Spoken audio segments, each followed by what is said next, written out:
നമസ്തേ.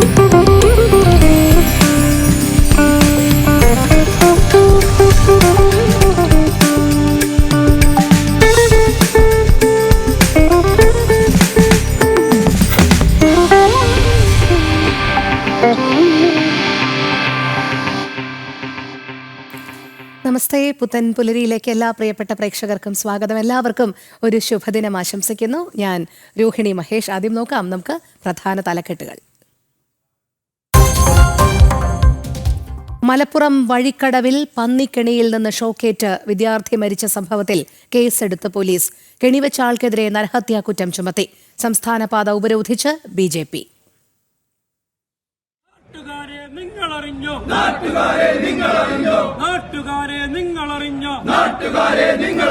നിലമ്പൂരിന്റെ തിരുമുറ്റത്ത്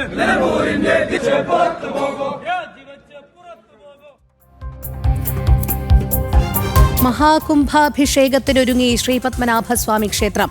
അപൂർവ ചടങ്ങ് 270 വർഷങ്ങൾക്ക് ശേഷം. കൊട്ടിയൂർ വൈശാഖ മഹോത്സവത്തിന് ഇന്ന് തുടക്കം.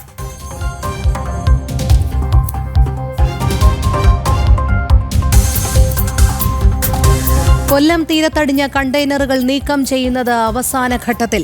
മുഴുവൻ കണ്ടെയ്നറുകളും ഉടൻ പോർട്ടിലെത്തിക്കും. അവശിഷ്ടങ്ങൾ നീക്കം ചെയ്യുന്നത് തുടരുമെന്നും അധികൃതർ.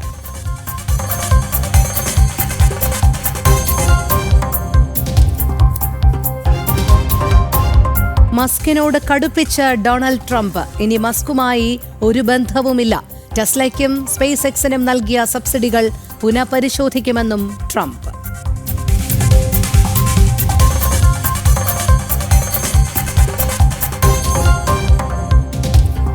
യുക്രൈനിൽ വീണ്ടും റഷ്യൻ ആക്രമണം. 6 പേർ കൊല്ലപ്പെട്ടു. 2 ഇടങ്ങളിലായി പതിച്ചത് 48ഓളം ഡ്രോണുകൾ.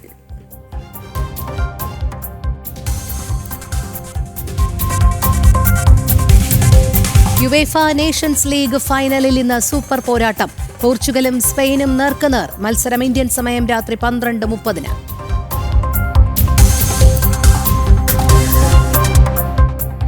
വിശദമായ വാർത്തകളിലേക്ക്. മലപ്പുറം വഴിക്കടവിൽ വിദ്യാർത്ഥി ഷോക്കേറ്റ് മരിച്ച സംഭവത്തിൽ പന്നിക്കണി സ്ഥാപിച്ച ആളെക്കുറിച്ച് പോലീസിന് സൂചന ലഭിച്ചു. ഇയാൾക്കെതിരെ പോലീസ് നരഹത്യാ കുറ്റത്തിന് കേസെടുത്തു. BJP പ്രവർത്തകർ സംസ്ഥാന പാത ഉപരോധിച്ചിരുന്നു. 10ാം ക്ലാസ് വിദ്യാർത്ഥി ജിത്തു ഇന്നലെ വൈകിട്ടാണ് മരിച്ചത്. ശിവദാസ് കന്മനം ചേരുന്നു. ശിവദാസ്, നമുക്കറിയാം മലപ്പുറത്ത് വലിയ തരത്തിലുള്ള വന്യജീവി ആക്രമണ ഭീഷണി നേരിടുന്ന ഒരു ജില്ല കൂടിയാണ്. അതുകൊണ്ട് തന്നെ പല കർഷകരും ഇത്തരത്തിൽ ഈ പന്നിക്കണി വയ്ക്കുക പതിവാണ്. പക്ഷെ അതൊക്കെ നിയമവിരുദ്ധമാണ്. എന്തായാലും അത്തരമൊരു സംഭവത്തിലാണ് ഒരു വിദ്യാർത്ഥിക്ക് തൻ്റെ ജീവൻ നഷ്ടമായിരിക്കുന്നത്. വലിയ രീതിയിലുള്ള പ്രതിഷേധവും ആളിക്കത്തുന്നുണ്ട്.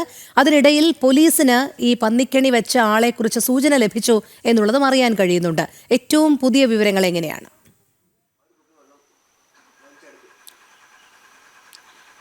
രോഹിണി, മലപ്പുറം നിലമ്പൂരിലാണ് ഈ സംഭവം ഉണ്ടായിരിക്കുന്നത്. നിലമ്പൂരിലെ വഴിക്കടവ് വെള്ളക്കെട്ട എന്ന സ്ഥലത്ത് ഇന്നലെ രാത്രിയിലാണ് ഇത്തരത്തിൽ ദാരുണമായ ഒരു അപകടം സംഭവിച്ചിരിക്കുന്നത്.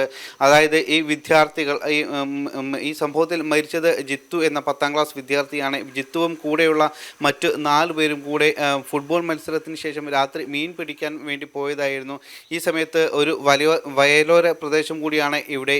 ഇതുവഴി നടന്നു പോകുമ്പോൾ ഈ ഭാഗത്ത് ഒരു പന്നിക്കണി പന്നിയെ കുടുക്കാൻ വേണ്ടി ഒരു കെണി വെച്ചതായിരുന്നു. അതിൽ വൈദ്യുതി ലൈനിൽ നിന്നും വൈദ്യുതി കണക്ഷൻ കണക്ട് ചെയ്ത് അതുവഴി ഈ പന്നിയെ കുടുക്കാനുള്ള ലക്ഷ്യമിട്ടായിരുന്നു പന്നിക്കണി വെച്ചിരുന്നത്. പക്ഷേ ഇതുവഴി ഇവർ നടന്നു പോകുമ്പോൾ വൈദ്യുതാഘാതമേറ്റാണ് ജിത്തു മരിച്ചത്. 10ാം ക്ലാസ് വിദ്യാർത്ഥിയാണ്. കൂടെയുള്ള മറ്റ് 2 പേർക്ക് കൂടി വൈദ്യുതാഘാതം ഏറ്റിട്ടുണ്ട്, അല്ലെങ്കിൽ പന്നിക്കണിയിൽ നിന്നും ഷോക്ക് ഏറ്റിട്ടുണ്ട്. ഈ 2 പേരും നിലവിൽ ഇപ്പോൾ ആശുപത്രിയിൽ ചികിത്സയിൽ തുടരുകയാണ്.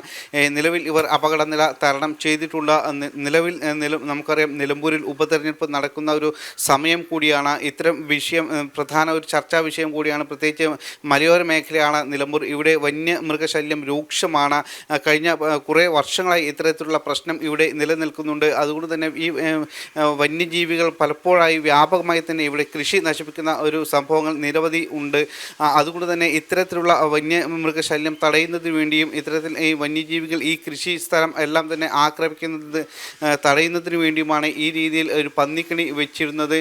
പക്ഷേ ഈ പന്നിക്കണിയിൽ തട്ടി ഷോക്കേറ്റാണ് ഇപ്പോൾ ഈ 10ാം ക്ലാസ് വിദ്യാർത്ഥിനിയുടെ ജീവൻ നഷ്ടമായത്. ഇത് വളരെ പ്രധാനപ്പെട്ട ഗൗരവമായ ഒരു സംഭവം തന്നെയാണ്. ഇത് മനഃപൂർവ്വമായ ഈ വിഷയത്തിൽ പോലീസ് കേസ് എടുത്തിട്ടുണ്ട്. മനഃപൂർവ്വമല്ലാത്ത നരഹത്യാ കുറ്റത്തിനാണ് കേസ് എടുത്തിരിക്കുന്നത്. പന്നിക്കണി വെച്ച ആളെക്കുറിച്ചുള്ള സൂചനകളും പോലീസിന് ലഭിച്ചിട്ടുണ്ട്. ഒരു സ്വകാര്യ വ്യക്തിയുടെ സ്ഥലത്താണ് ഇത്തരത്തിലൊരു പന്നിക്കണി വെച്ചിരിക്കുന്നത്.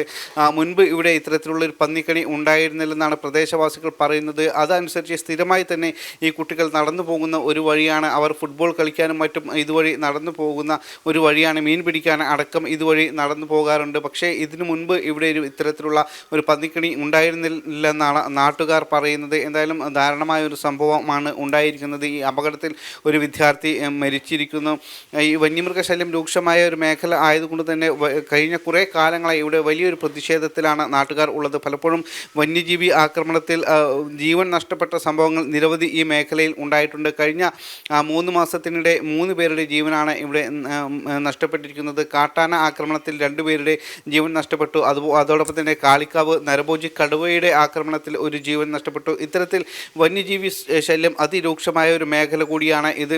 ഇവിടെ ഭരിച്ചിരുന്ന അല്ലെങ്കിൽ ഇവിടെ തിരഞ്ഞെടുക്കപ്പെടുന്ന ജനപ്രതിനിധികൾ കൃത്യമായി ഒരു ഇടപെടലും ഇത് പരിഹരിക്കാനുള്ള ഒരു നടപടിയും അവർ ചെയ്യാത്തത് കൊണ്ടാണ് ഇത് ഇപ്പോഴും ഇങ്ങനെ നിലനിൽക്കുന്നത് എന്നുള്ള ഒരു ആക്ഷേപത്തിലാണ് നാട്ടുകാർ ഉള്ളത്. അതുകൊണ്ട് തന്നെ ശിവദാസ് സൂചിപ്പിച്ചതുപോലെ തന്നെയാണ് കാര്യക്ഷമമായ ഒരു ഇടപെടലും അധികൃതരുടെ ഭാഗത്തു നിന്ന് ഉണ്ടാകുന്നില്ല എന്നുള്ള വ്യാപകമായ പരാതി ഇതിനെതിരെ ഉയരുന്നുണ്ട്. അതോടൊപ്പം തന്നെ നമുക്കറിയാം നിലമ്പൂർ ഉപതെരഞ്ഞെടുപ്പുമായി ബന്ധപ്പെട്ട ഒരു പക്ഷേ ഈ വിഷയത്തെ എങ്ങനെ രാഷ്ട്രീയമായി കാണാനായിരിക്കും ഓരോരുത്തരും ശ്രമിക്കുക ശിവദാസ. കാരണം ഒരു ഭാഗത്ത് കർഷകരുടെ പ്രശ്നങ്ങൾ പരിഹരിച്ചേ മതിയാകുകയുള്ളൂ. തങ്ങൾക്ക് അത്തരത്തിൽ യാതൊരു തരത്തിലുള്ള ഒരു കാര്യക്ഷമമായ ഇടപെടലും അധികൃതരുടെ ഭാഗത്തു നിന്ന് ഉണ്ടാകാത്തത് കൊണ്ടാണ് തങ്ങൾ ഇത്തരം പ്രവൃത്തിയിലേക്ക് പോകുന്നത് എന്നാണ് കർഷകർ പൊതുവെ ഉയർത്തുന്ന അവരുടെ ഭാഗത്തു നിന്നുണ്ടാകുന്ന ഒരു ന്യായീകരണം. പക്ഷേ ഇവിടെ ഒരു വിദ്യാർത്ഥിയുടെ ജീവനാണ് നഷ്ടപ്പെട്ടിരിക്കുന്നത്. അതുകൊണ്ട് ഇതിനെ ഈ ജനപ്രതിനിധികൾ എങ്ങനെയായിരിക്കും ഇതിനെ സമീപിക്കുക?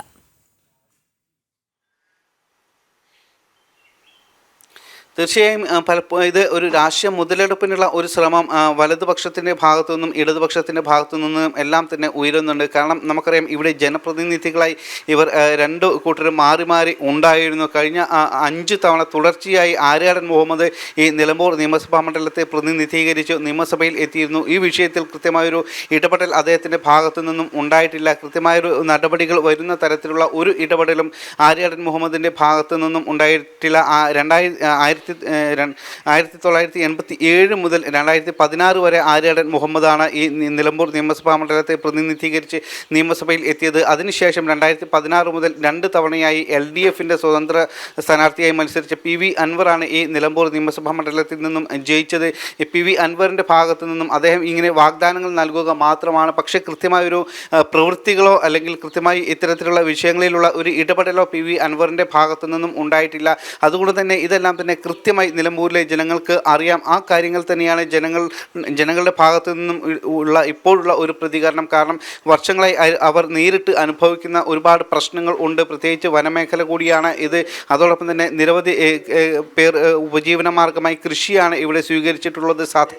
സാധാരണക്കാരായ നിരവധി ആളുകളാണ് ഈ പ്രദേശത്ത് ജീവിക്കുന്നത്. അവരുടെ പ്രധാന ഉപജീവന മാർഗം കൂടിയാണ് ഈ കൃഷി. ഇത്തരത്തിൽ വന്യമൃഗശല്യം അതിരൂക്ഷമാണ്.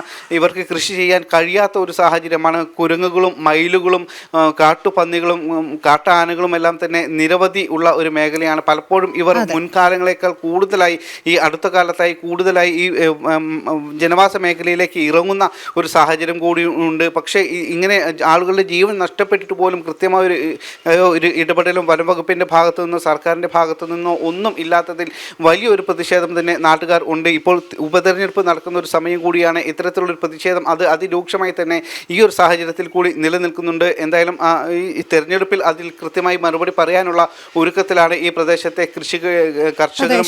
അതോടൊപ്പം ഈ മരിച്ച വിദ്യാർത്ഥിയോടൊപ്പം മറ്റ് 2 വിദ്യാർത്ഥികൾക്ക് കൂടി പരിക്കേറ്റിരുന്നല്ലോ. അവരുടെ ആരോഗ്യനില സംബന്ധിച്ചുള്ള ഏറ്റവും പുതിയ വിവരങ്ങൾ ലഭ്യമാകുന്നുണ്ടോ?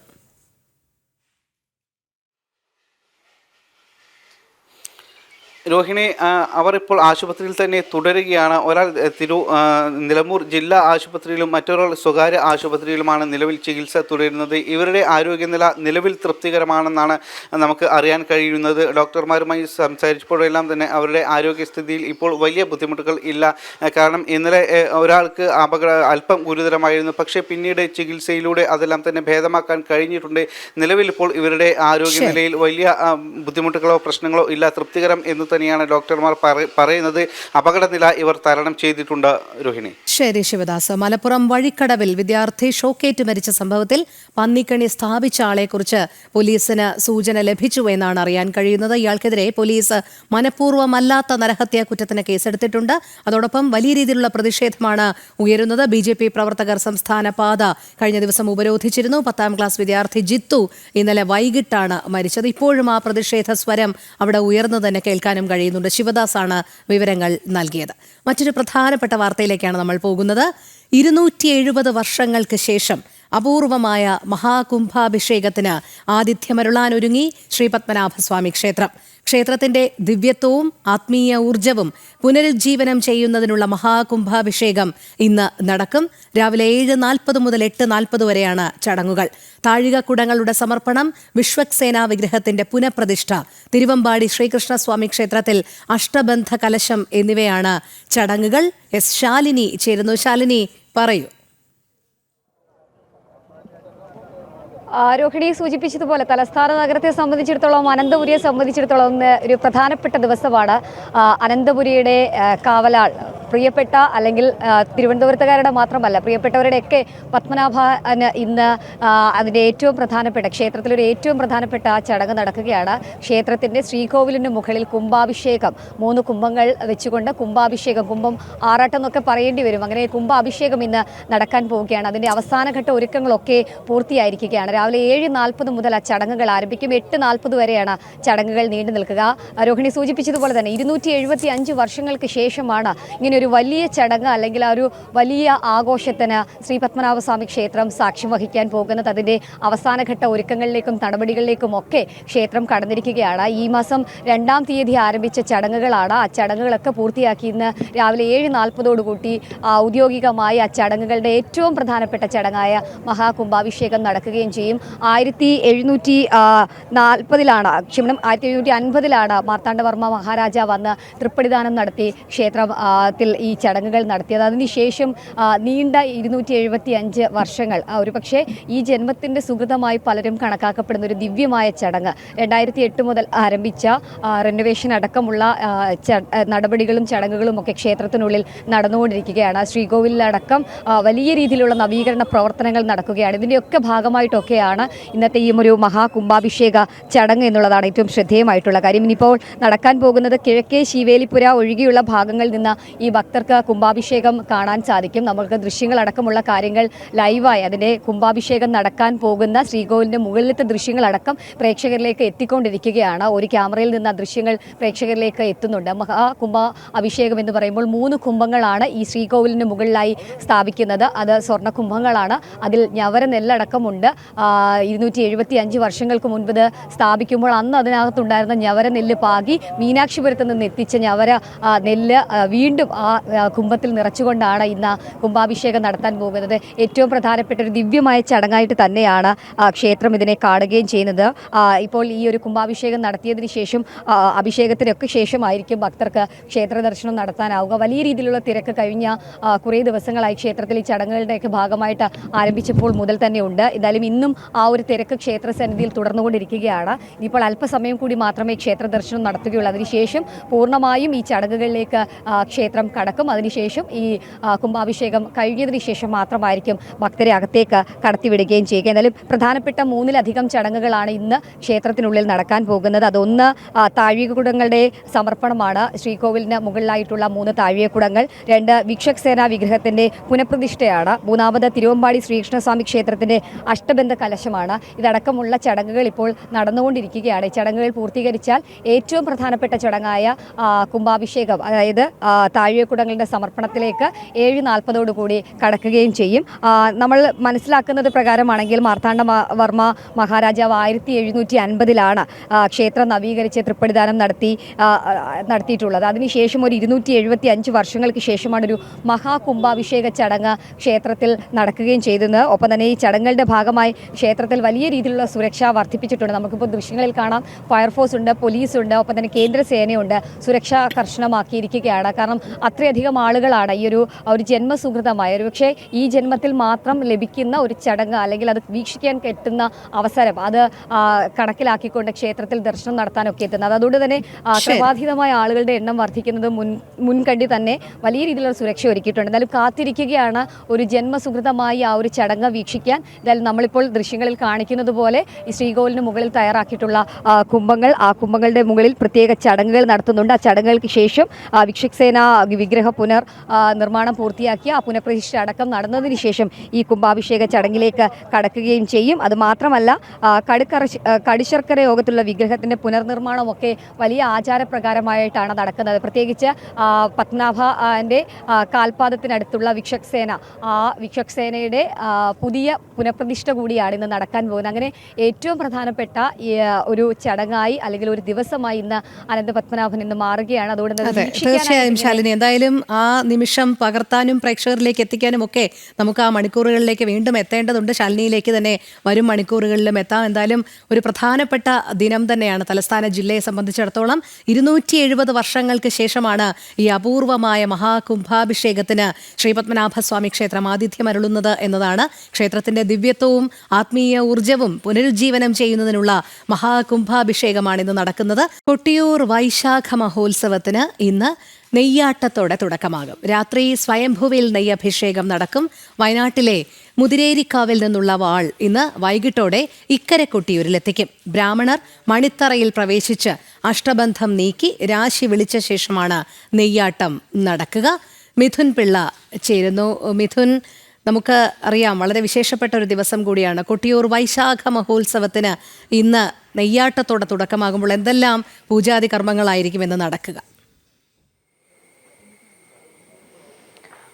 രോഹിണി, ഞാനിപ്പോൾ നിൽക്കുന്നത് ദക്ഷിണകാശി എന്നറിയപ്പെടുന്ന കൊട്ടിയൂരിൻ്റെ മണ്ണിലാണ്. ഇന്നാണ് കൊട്ടിയൂർ വൈശാഖ മഹോത്സവത്തിന് തുടക്കം കുറിച്ചുകൊണ്ടുള്ള നെയ്യാട്ട ചടങ്ങ് നടക്കുക. ഇന്ന് വൈകിട്ട് വയനാട്ടിലെ മുതിരേരിക്കാവിൽ നിന്നുള്ള മുതിരേരി വാൾ വരവോടുകൂടിയായിരിക്കും ഈ ചടങ്ങുകൾക്ക് തുടക്കം കുറിക്കുക. തുടർന്ന് അക്കരെ കൊട്ടിയൂരിൽ നെയ്യാട്ട സംഘങ്ങൾ അക്കരെ കൊട്ടിയൂരിൽ പ്രവേശിക്കുകയും ഈ സ്വയംഭൂവിൽ നെയ്യഭിഷേകം നടത്തുന്നതോടുകൂടി വൈശാഖ മഹോത്സവത്തിന് ഔദ്യോഗിക തുടക്കം കുറിക്കും ചെയ്യും. നാളെ വിവിധ സ്ഥലങ്ങളിൽ നിന്നുള്ള ഭണ്ഡാരം വരവുണ്ട്. ഈ ഭണ്ഡാരം വരവ് അക്കരെ കൊട്ടിയൂരിൽ കടക്കുന്നതിന് ശേഷം മാത്രമേ അവിടെ സ്ത്രീകൾക്ക് ഉൾപ്പെടെ പ്രവേശനം ഉണ്ടാവുകയുള്ളൂ. നമുക്കറിയാം, ആചാരപരമായും ചടങ്ങുകൾ കൊണ്ടൊക്കെ സമൃദ്ധമാണ് ഈ കൊട്ടിയൂർ ക്ഷേത്രം എന്ന് പറയുന്നത്. നമ്മളിപ്പോൾ നിൽക്കുന്നത് ഇക്കരെ കൊട്ടിയൂരാണ്. അക്കരെ കൊട്ടിയൂരിൽ ഈ ഉത്സവം തുടങ്ങിക്കഴിഞ്ഞാൽ മാത്രമായിരിക്കും പൊതുജനങ്ങൾക്കടക്കം പ്രവേശനം ഉണ്ടാവുകയുള്ളൂ. മാത്രമല്ല, മാധ്യമങ്ങൾക്ക് ചില നിയന്ത്രണങ്ങളുണ്ട്. വളരെ പരിപാവനമായ ഒരു സ്ഥലമാണ് അക്കരെ കൊട്ടിയൂർ എന്ന് പറയുന്നത്. അതുകൊണ്ട് തന്നെ അക്കരെ കൊട്ടിയൂരിൽ പോയി ലൈവ് ചെയ്യുക എന്നതിന് ചില നിയന്ത്രണങ്ങൾ ഹൈക്കോടതിയുടെ ഭാഗം ഉൾപ്പെടെ ഏർപ്പെടുത്തുകയും ചെയ്തിട്ടുണ്ട്. നമ്മോടൊപ്പം ഇപ്പോൾ ഈ കൊട്ടിയൂർ ക്ഷേത്രത്തിൻ്റെ ഭാരവാഹികൾ തന്നെയുണ്ട്. കൊട്ടിയൂരിൻ്റെ എക്സിക്യൂട്ടീവ് ഓഫീസറും അതുപോലെ തന്നെ ചെയർമാൻ തെട്ടയിൽ നാരായണൻ നായരും ഒക്കെ ഉള്ളത്. അതോടത്തോട് കൂടി തന്നെ ചോദിക്കാം, എന്തൊക്കെയാണ് ഇന്നത്തെ ഒരു പ്രധാനപ്പെട്ട ചടങ്ങുകൾ എന്തൊക്കെയാണ്? ഇന്നത്തെ ചടങ്ങ് നെയ്യാട്ടത്തിൻ്റെ മുന്നോടിയായിട്ടുള്ള പരിപാടിയാണ്. ഇന്ന് ഇവിടുത്തെ പൂജയ്ക്ക് ശേഷം, അതായത് ഒരു നെയ്യാട്ട സദ്യയുണ്ട്. നെയ്യാട്ട സദ്യ കഴിഞ്ഞതിന് ശേഷം അടിയന്തരവും ആൾക്കാരും അക്കരെ കടക്കും, ബ്രാഹ്മണന്മാരും. അത് കഴിഞ്ഞതിന് ശേഷം ഈ അഷ്ടബന്ധം നീക്കി അതിന് ശേഷം ചില കർമ്മങ്ങളെല്ലാം ഉണ്ട്. അതൊക്കെ ചെയ്തതിന് ശേഷം കുറച്ച് രാത്രിയാവും, ഒരു രാത്രി 10 മണിയാവും, നെയ്യാട്ടത്തിൻ്റെ ആരംഭം ആവും. നെയ്യാട്ടമാണ് ഇന്നത്തെ പ്രധാന ചടങ്ങ്. തന്നെ നെയ്യാട്ടമാണ്. നെയ്യാട്ടത്തിനാണ് ഇന്ന് എല്ലാവരും പ്രതീക്ഷിക്കുന്നത്. നെയ്യാട്ടം കാണാനാണ് പല ആൾക്കാരും ആണുങ്ങൾ വരുന്നത്. സ്ത്രീകൾക്ക് പ്രവേശനം ഇന്നുണ്ടായിരിക്കുന്നതല്ല. മുതിരേരി വാൾ വരവുണ്ടല്ലോ. മുതിരേരി വാൾ വരും. പക്ഷേ ഇക്കരെ കൊട്ടിയൂരിലാണ് മുതിരേരി വാൾ വന്നാൽ ഇന്ന് വെക്കുക. നാളെ മാത്രമേ മുതിരേരി വാൾ ഇക്കരെ കൊട്ടിയൂരിൽ നിന്ന് എടുക്കുകയുള്ളൂ. നാളെ ഭണ്ണാരവും തിരുവാഭരണങ്ങളും വാളും മണത്തണയിൽ നിന്ന് വരുന്ന വാളും വാദ്യങ്ങളും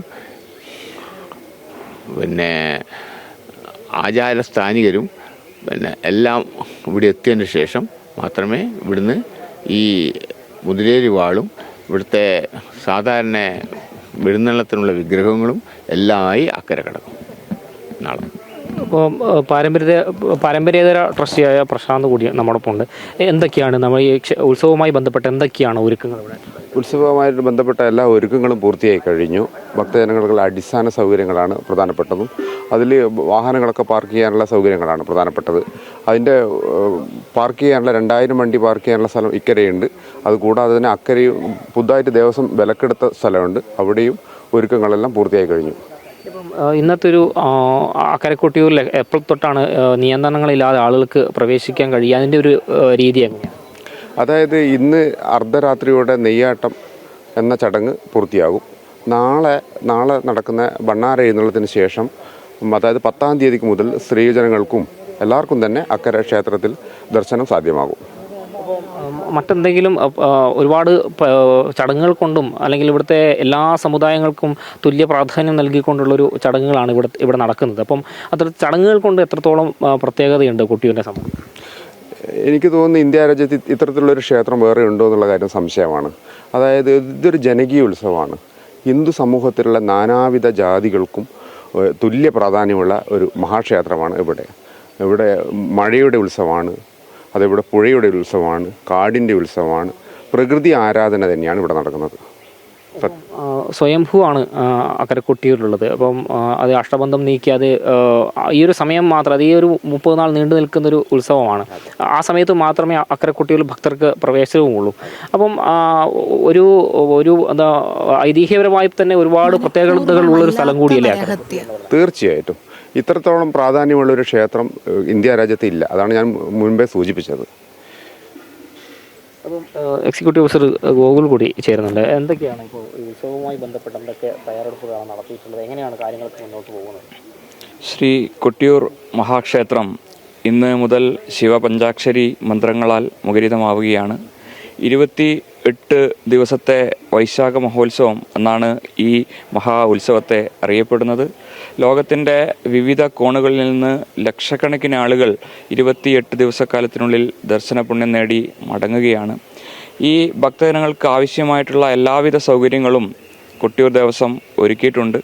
മലബാർ ദേവസ്വം ബോർഡിൻ്റെ സൂപ്പർവിഷനുള്ള ഒരു ക്ഷേത്രം കൂടിയാണ് കൊട്ടിയൂർ ദേവസ്വം എന്ന് പറയുന്നത്. മലബാർ ദേവസ്വം ബോർഡ് കമ്മീഷനും അസിസ്റ്റൻ്റ് കമ്മീഷനും എല്ലാം തന്നെ ഈ കാര്യങ്ങളൊക്കെ കോർഡിനേറ്റ് ചെയ്യുന്നുണ്ട്. അതുപോലെ തന്നെ ബഹുമാനപ്പെട്ട ഹൈക്കോടതി സ്കീമിൻ്റെ അടിസ്ഥാനത്തിൽ നിയമിതമായ ട്രസ്റ്റി ബോർഡാണ് ഇവിടുത്തെ ഭരണം നിർവഹിക്കുന്നത്. ട്രസ്റ്റി ബോർഡ് ചെയർമാനാണ് ഇതിൻ്റെ അധികാരി. 9 അംഗ ട്രസ്റ്റി ബോർഡാണ് കൊട്ടിയൂർ ദേവസ്വത്തിനുള്ളത്. ഇന്നലെ നമുക്കൊരു നിരാശകരമായ ഒരു വാർത്തയുണ്ടായിരുന്നു. കൊട്ടിയൂർ ദേവസ്വത്തിൻ്റെ തന്ത്രി നന്ദ്യാർവള്ളി ശ്രീ വലിയ ശങ്കരൻ നമ്പൂതിരിപ്പാട് നമ്മോട് വിട പറഞ്ഞു. അതിൻ്റെ ഒരു അനുശോചനം കൂടി ഇപ്പോൾ രേഖപ്പെടുത്തുകയാണ്.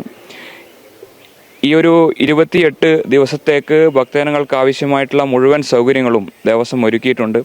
അവർക്ക് ആവശ്യമായിട്ടുള്ള പാർക്കിംഗ് സൗകര്യം, അവർക്ക് ആവശ്യമായിട്ടുള്ള ക്ലോക്ക് റൂം സൗകര്യം, അന്നദാനം, കുടിവെള്ളം, മെഡിക്കൽ സൗകര്യങ്ങൾ, പെട്ടെന്ന് തന്നെ ഭക്തജനങ്ങൾക്ക് ക്യൂവിൽ നിന്ന് പ്രസാദം വാങ്ങി പോകുവാനുള്ള സൗകര്യങ്ങൾ തുടങ്ങി ഭക്തജനങ്ങൾക്ക് സുഗമമായ ഉത്സവം നടത്താൻ വേണ്ടിയിട്ടുള്ള മുഴുവൻ സൗകര്യങ്ങളും ദേവസ്വം ഈ വർഷം ഒരുക്കിയിട്ടുണ്ട്. വരുന്ന ഒരു ഭക്തന് പോലും പരാതികളില്ലാത്ത രീതിയിൽ കാര്യങ്ങൾ നടത്താൻ കഴിയുമെന്നാണ് പ്രതീക്ഷിക്കുന്നത്. എത്രത്തോളം ഭക്തരെ പ്രതീക്ഷിക്കുന്നുണ്ട് ഇത്തവണ? കൊട്ടിയൂർ മഹാക്ഷേത്രം കേവലം കണ്ണൂർ ജില്ലയിലും കോഴിക്കോടും ഒതുങ്ങി നിന്ന ഒരു ക്ഷേത്രമായിരുന്നു. ഇന്ന് കേരളത്തിന് പുറത്ത് ദക്ഷിണേന്ത്യൻ സംസ്ഥാനങ്ങളിൽ നിന്നും ഇപ്പോൾ തന്നെ ആളുകൾ വരാൻ തുടങ്ങിയിരിക്കുകയാണ്. മംഗലാപുരം, ബാംഗ്ലൂർ, അതുപോലെ തന്നെ തെലുങ്കാന, തമിഴ്നാട് എന്നീ സംസ്ഥാനങ്ങളിൽ നിന്നുള്ള വിവിധ പ്രദേശങ്ങളിൽ നിന്നുള്ള ആളുകൾ എൻക്വയറി നടത്തിക്കൊണ്ടിരിക്കുകയാണ്. അതുകൊണ്ട് തന്നെ കഴിഞ്ഞ വർഷം വന്ന 20 ലക്ഷത്തിന് മുകളിലുള്ള ഭക്തജനങ്ങളിൽ നിന്നും പുറമെ 20-30 ലക്ഷം ആളുകൾ ഈ വർഷം ദർശനത്തിന് എത്തും എന്നുള്ളതാണ് നമ്മുടെ ഒരു കണക്ക് കൂട്ടൽ. അവർക്ക് ആവശ്യമായിട്ടുള്ള എല്ലാവിധ സൗകര്യങ്ങളും ഒരുക്കുക എന്നുള്ളത് ദേവസ്വത്തിനൊരു വെല്ലുവിളിയാണ്. എങ്കിലും അവർക്ക് ആവശ്യമായിട്ടുള്ള എല്ലാ സൗകര്യങ്ങളും ഈ ഒരു ഭൂപ്രദേശത്ത് നിന്നുകൊണ്ട് ചെയ്തിട്ടുണ്ട് എന്നുള്ളതാണ് അറിയിക്കാനുള്ളത്. തീർച്ചയായും രോഹിണി, എല്ലാവിധ ഒരുക്കങ്ങളും പൂർത്തിയായി കഴിഞ്ഞു. ഇന്നിപ്പോൾ ഈ മുതിരേരുവാൾ വരവോ കഴിഞ്ഞ് ഈ നെയ്യാട്ടക്കാർ അക്കരെ കൊട്ടിയൂരിൽ പ്രവേശിക്കുന്നതോടുകൂടി വൈശാഖ മഹോത്സവത്തിന് ഔദ്യോഗിക തുടക്കം കുറിക്കുകയാണ്. ഏതായാലും ഭക്തരെല്ലാവരും ഒരു ഒഴുകിക്കൊണ്ടിരിക്കുന്ന ഒരു സാഹചര്യം തന്നെയാണ്. ഇപ്പോൾ തന്നെ ഒരുപാട് പേർ ഇങ്ങനെ വന്നുകൊണ്ടിരിക്കുന്നു. എല്ലാവിധ തയ്യാറെടുപ്പുകളും പൂർത്തിയായി എന്ന് തന്നെയാണ് ഇപ്പോൾ ക്ഷേത്രം ഭാരവാഹികൾ തന്നെ നമ്മോട് വ്യക്തമാക്കിയിരിക്കുന്നത്. രോഹിണി. ശരി മിഥുൻ. കൊട്ടിയൂർ വൈശാഖ മഹോത്സവത്തിന് ഇന്ന് നെയ്യാട്ടത്തോടെ തുടക്കം. മിഥുൻ പിള്ളയാണ് വിവരങ്ങൾ നൽകിയത്. മറ്റു വാർത്തകൾ നോക്കാം.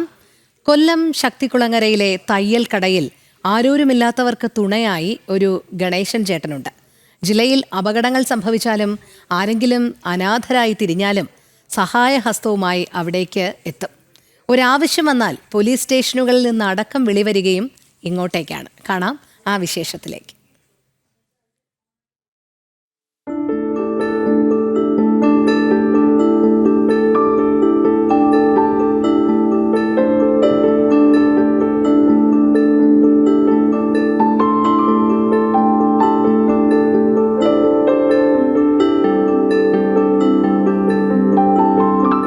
ശക്തികുളങ്ങരയിലെ തയ്യൽക്കടയിൽ ജോലിയിൽ മുഴുകിയിരിക്കുന്ന ഗണേശൻ ഇതിനോടകം തന്നെ നിരവധി പേരുടെ ഹൃദയത്തിലാണ്. ഒട്ടനവധി ജീവിതങ്ങൾ തിരികെ കൊണ്ടുവരാൻ ഈ കൈകൾക്ക് സാധിച്ചിട്ടുണ്ട്. അപകടങ്ങളുണ്ടായാൽ അങ്ങോട്ടേക്കെത്തി പരിക്ക് പറ്റിയവരെ ആശുപത്രിയിലെത്തിക്കും. ആരെങ്കിലും അലഞ്ഞു നടന്നാൽ അവരെ സുരക്ഷിത സ്ഥാനത്ത് എത്തിക്കും. അനാഥരായ ആരെങ്കിലും മരണപ്പെട്ടാൽ അവരുടെ മൃതദേഹങ്ങൾ മറവ് ചെയ്യാനുള്ള പ്രവർത്തനങ്ങൾ. അങ്ങനെ പ്രതിഫലം ഇച്ഛിക്കാതെ സദാ കർമ്മനിരതനാണ് ഇദ്ദേഹം. ഹൈവേയിലായതുകൂടുമ്പോൾ നിരവധി ആൾക്കാർ ഇങ്ങനെ അലിഞ്ഞിരിഞ്ഞ് വളരെ നിഷ്ഠമായിട്ടും ഇതൊക്കെ പോയിക്കൊണ്ടിരിക്കുകയായിരുന്നു. അങ്ങനെ ഈ ആക്സിഡന്റുമായിട്ട് ആണ് കൂടുതലും ബന്ധപ്പെടുന്നത്. ഇത് ഞാൻ ഈ ഏതാണ്ട് 35 വർഷത്തോളം കട തുടങ്ങി കഴിഞ്ഞ് അത് കഴിഞ്ഞിട്ട് ഈ എൻ്റെ ഇടയ്ക്ക് അന്ന് തൊട്ട് ചെറിയ ചെറിയ സഹായങ്ങൾ പിന്നെ ചെയ്യുമായിരുന്നു. സുഹൃത്തുക്കളായ ബാബു, ജോൺസൺ, ശ്യാം ഷാജി എന്നിവരൊക്കെ ഒപ്പമുണ്ടാകും. 25 വർഷത്തിലധികമായി സേവന പ്രവർത്തന രംഗത്തുണ്ട്. ഇന്ന് പോലീസുകാരടക്കം നിരവധി പേർ സുഹൃത്തുക്കളായുണ്ട്. ഈ ആൾക്കാർ ഇപ്പം നമ്മൾ ചുമ്മാതെ അല്ലാതെ പോയാൽ പോലെ തന്നെ ആൾക്കാർ കയറ്റിക്കൊണ്ട് വരികയും സഹായിക്കുകയൊക്കെ ചെയ്യുക. കാരണം പോലീസിന്റെ ഭാഗത്തു നിന്നായാലും ഈ അന്നേരം ആക്സിഡന്റൊക്കെ നമ്മൾ സഹായിക്കുന്നുണ്ട്. നമ്മൾ ഇപ്പോഴായാലും ഇതിനു മുമ്പായാലും ആൾക്കാർ പോലീസിനെ വിളിച്ചു പറയുന്നതിനെക്കാട്ടി മുമ്പേ നമ്മളെ വിളിച്ചു പറയും. എന്നുവെച്ചാൽ അങ്ങനെ ചെയ്യുമെന്നുള്ള ഒരു ഇത് വെച്ച്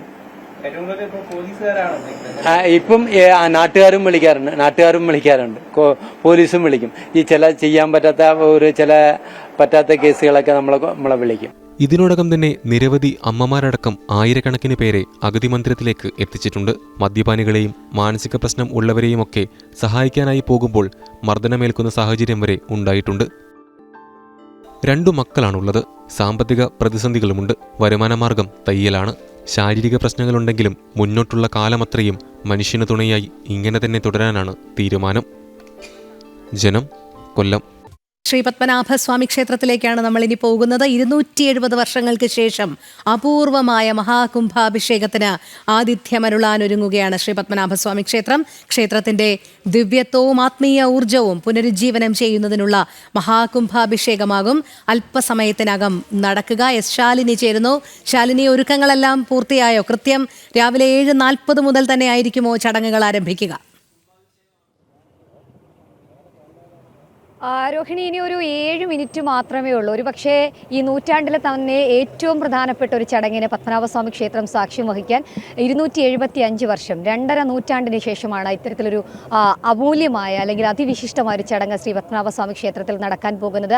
മഹാകുംഭാഭിഷേകം നടക്കുകയാണ്. 2008 മുതൽ ആരംഭിച്ച നവീകരണ പ്രവർത്തനങ്ങളുടെ ഏറ്റവും പ്രധാനപ്പെട്ട ഒരു ദിവസം, ഏറ്റവും പ്രധാനപ്പെട്ട ഒരു ചടങ്ങായിട്ട് തന്നെയാണ് ഇന്ന് പത്മനാഭസ്വാമി ക്ഷേത്രത്തിൽ മഹാകുംഭാഭിഷേകം നടക്കാൻ പോകുന്നത്. 3 താഴികക്കുടങ്ങൾ, സ്വർണ്ണ താഴികക്കുടങ്ങൾ വിഗ്രഹങ്ങളാണ് ശ്രീകോവിലിന് മുകളിലായി സ്ഥാപിക്കാൻ പോകുന്നത്. അതിൻ്റെ ചടങ്ങുകൾ ആരംഭിച്ചിരിക്കുന്നു. ഒപ്പം തന്നെ ഇതിൻ്റെ ദൃശ്യങ്ങൾ പ്രേക്ഷകരിലേക്ക് ജനം TV-യിലൂടെ എത്തിക്കൊണ്ടിരിക്കുകയാണ് മറ്റൊരു ഫ്രെയിമിലൂടെ. എന്തായാലും വിപുലമായ ആഘോഷങ്ങളും വിപുലമായ ചടങ്ങുകളും കർമ്മങ്ങളിലൂടെയും ഒക്കെയാണ് ഈ ചടങ്ങുകൾക്ക് തുടക്കമിട്ടത്.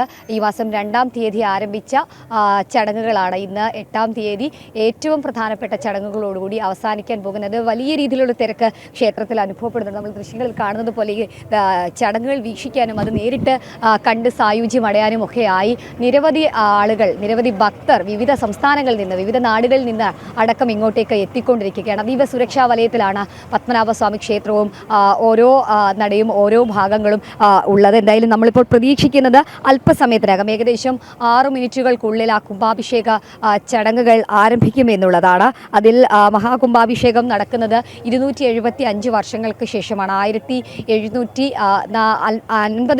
ഈ ഒരു പ്രധാനപ്പെട്ട ചടങ്ങായ തൃപ്പടിദാനം ക്ഷേത്രത്തിൽ നടക്കുന്നത്. അതിനുശേഷം ഇത്രയും വർഷങ്ങൾക്ക് ശേഷം ഒരു വിപുലമായ മഹാകുംഭാഭിഷേകം, അത് ഈ ഒരു നൂറ്റാണ്ടിൽ തന്നെ ഒരു വിസ്മയമായി മാറുന്നു എന്നുള്ളതാണ് ഏറ്റവും എടുത്തു പറയേണ്ടത്. ഇത് മാത്രമല്ല, ഈ ഒരു താഴികക്കുടങ്ങളുടെ സമർപ്പണത്തോടൊപ്പം തന്നെ വിക്ഷക്സേന വിഗ്രഹത്തിന്റെ പുനഃപ്രതിഷ്ഠ നടക്കുന്നുണ്ട്. തിരുവമ്പാടി ശ്രീകൃഷ്ണസ്വാമി ക്ഷേത്രത്തിൽ അഷ്ടബന്ധ കലശം കൂടി ഇതിനൊപ്പം നടക്കുകയാണ്. അത് രാവിലെ അതിന്റെ ചടങ്ങുകളൊക്കെ ആരംഭിച്ചിരുന്നു. അത് പൂർത്തീകരിച്ചതിന് ശേഷമാണ് ഈ ഒരു കുംഭാഭിഷേക ചടങ്ങുകളിലേക്ക് കടക്കാൻ പോകുന്നത്. ജൂൺ 2 മുതലാണ് ശുദ്ധക്രിയകളും ഒപ്പം തന്നെ കലശപൂജകളും ഒക്കെ ആരംഭിച്ചത്. ഇന്നിപ്പോൾ 7:40-45 ഇടയിലുള്ള സമയത്ത് ഏറ്റവും പ്രധാനപ്പെട്ട ചടങ്ങുകൾ ആരംഭിക്കും. അതിൽ തന്ത്രിമാരായ തരണനല്ലൂർ ഗോവിന്ദൻ നമ്പൂതിരിപ്പാട്, ഒപ്പം തന്നെ പ്രദീപ് നമ്പൂതിരിപ്പാട്, സതീശൻ നമ്പൂതിരിപ്പാട്, സജി നമ്പൂതിരിപ്പാട് എന്നിവരാണ് ഈ ഒരു ചടങ്ങുകൾക്ക് പ്രധാനമായും കാർമ്മികത്വം വഹിക്കുന്നത് എന്നുള്ളതാണ് ഏറ്റവും എടുത്തു പറയേണ്ടത്. അത് മാത്രമല്ല, നവീകരണത്തിന്റെ ആദ്യഘട്ടമായി 4 വർഷങ്ങൾക്ക് മുൻപാണ് തിരുവമ്പാടി ശ്രീകൃഷ്ണസ്വാമി ക്ഷേത്രത്തിൽ വെള്ളിക്കൊടിമരം സ്ഥാപിച്ചത്. ഇപ്പോൾ ശ്രീകോവിലിന് മുകളിൽ 3 സ്വർണ്ണ താഴികക്കുടങ്ങൾ കൂടി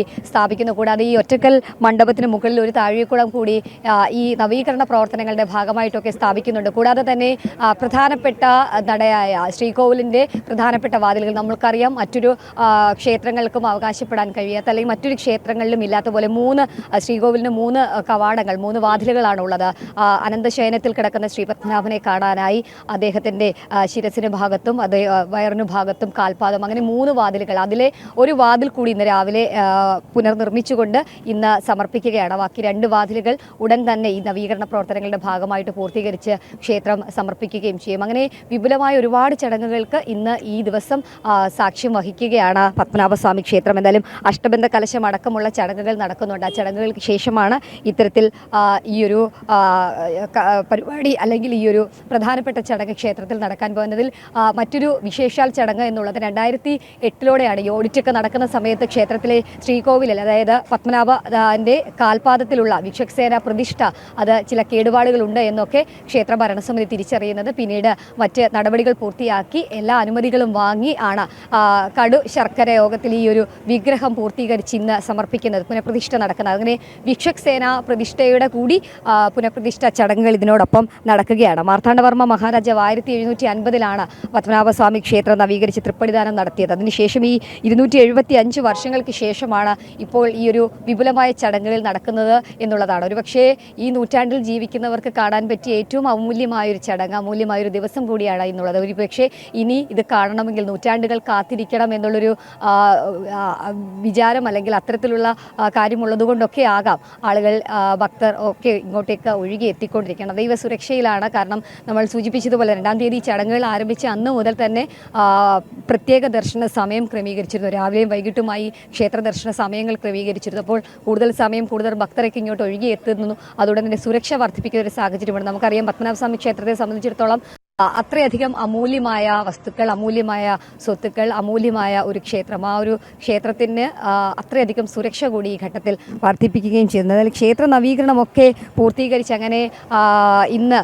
മഹാകുംഭാഭിഷേകം നടക്കാൻ പോവുകയാണ്. ഇനി 7:38 ഇനി വളരെ ചുരുക്കം സമയം മാത്രമാണ് ഉള്ളത് ഈ ഒരു ചടങ്ങുകൾക്ക് ഉള്ളതെന്നുള്ളതാണ്. അതുമാത്രമല്ല, ഞാൻ ആദ്യം സൂചിപ്പിച്ചതുപോലെ തന്നെ വിക്ഷക്സേന പ്രതിഷ്ഠയുടെ അതിൽ കടശർക്കര യോഗത്തിലുള്ള വിഗ്രഹത്തിൻ്റെ പുനർനിർമ്മാണവും ക്ഷേത്ര നവീകരണവും ഒക്കെ നടത്തിയത് ശില്പിയായിട്ടുള്ള ശിവഗംഗ തിരുക്കോട്ടിയൂർ മാധവന്റെ നേതൃത്വത്തിലാണ്. മഹാകുംഭാഭിഷേക ചടങ്ങുകളിൽ 8 യോഗക്കാർ, ഒപ്പം തന്നെ പുഷ്പാഞ്ജലി സ്വാമിമാർ, ക്ഷേത്രം സ്ഥാനി തുടങ്ങിയവർ പങ്കെടുക്കുന്നുണ്ട്. അവരടക്കമുള്ളവരാണ് ഈ പ്രധാനപ്പെട്ട ചടങ്ങുകൾക്കും കർമ്മങ്ങൾക്കും ഒക്കെ നേതൃത്വം നൽകാൻ പോകുന്നത്. നമുക്കറിയാം, പത്മനാഭസ്വാമി ക്ഷേത്രത്തെ സംബന്ധിച്ച് നോക്കുകയാണെങ്കിൽ ഈ 8 യോഗക്കാരും പുഷ്പാഞ്ജലി സ്വാമി പൂജാരിമാരും ക്ഷേത്രസ്ഥാനിയൊക്കെ എത്രത്തോളം പ്രധാനമാണെന്നുള്ളത് അത്രയും പ്രധാനപ്പെട്ട ആളുകളാണ് ഈ ഒരു ചടങ്ങുകളുടെ ഭാഗമായി അതിൻ്റെ കാർമ്മികത്വം വഹിക്കുന്നത് എന്നുള്ളതാണ് ഏറ്റവും എടുത്തു പറയേണ്ടത്. എന്തായാലും ആ ഒരു വിശേഷാൽ ചടങ്ങിൽ ഒരുങ്ങിയിരിക്കുകയാണ്. ഇപ്പോൾ ക്ഷേത്രനടയിൽ ദർശനം നിലവിൽ അനുവദിക്കുന്നില്ല.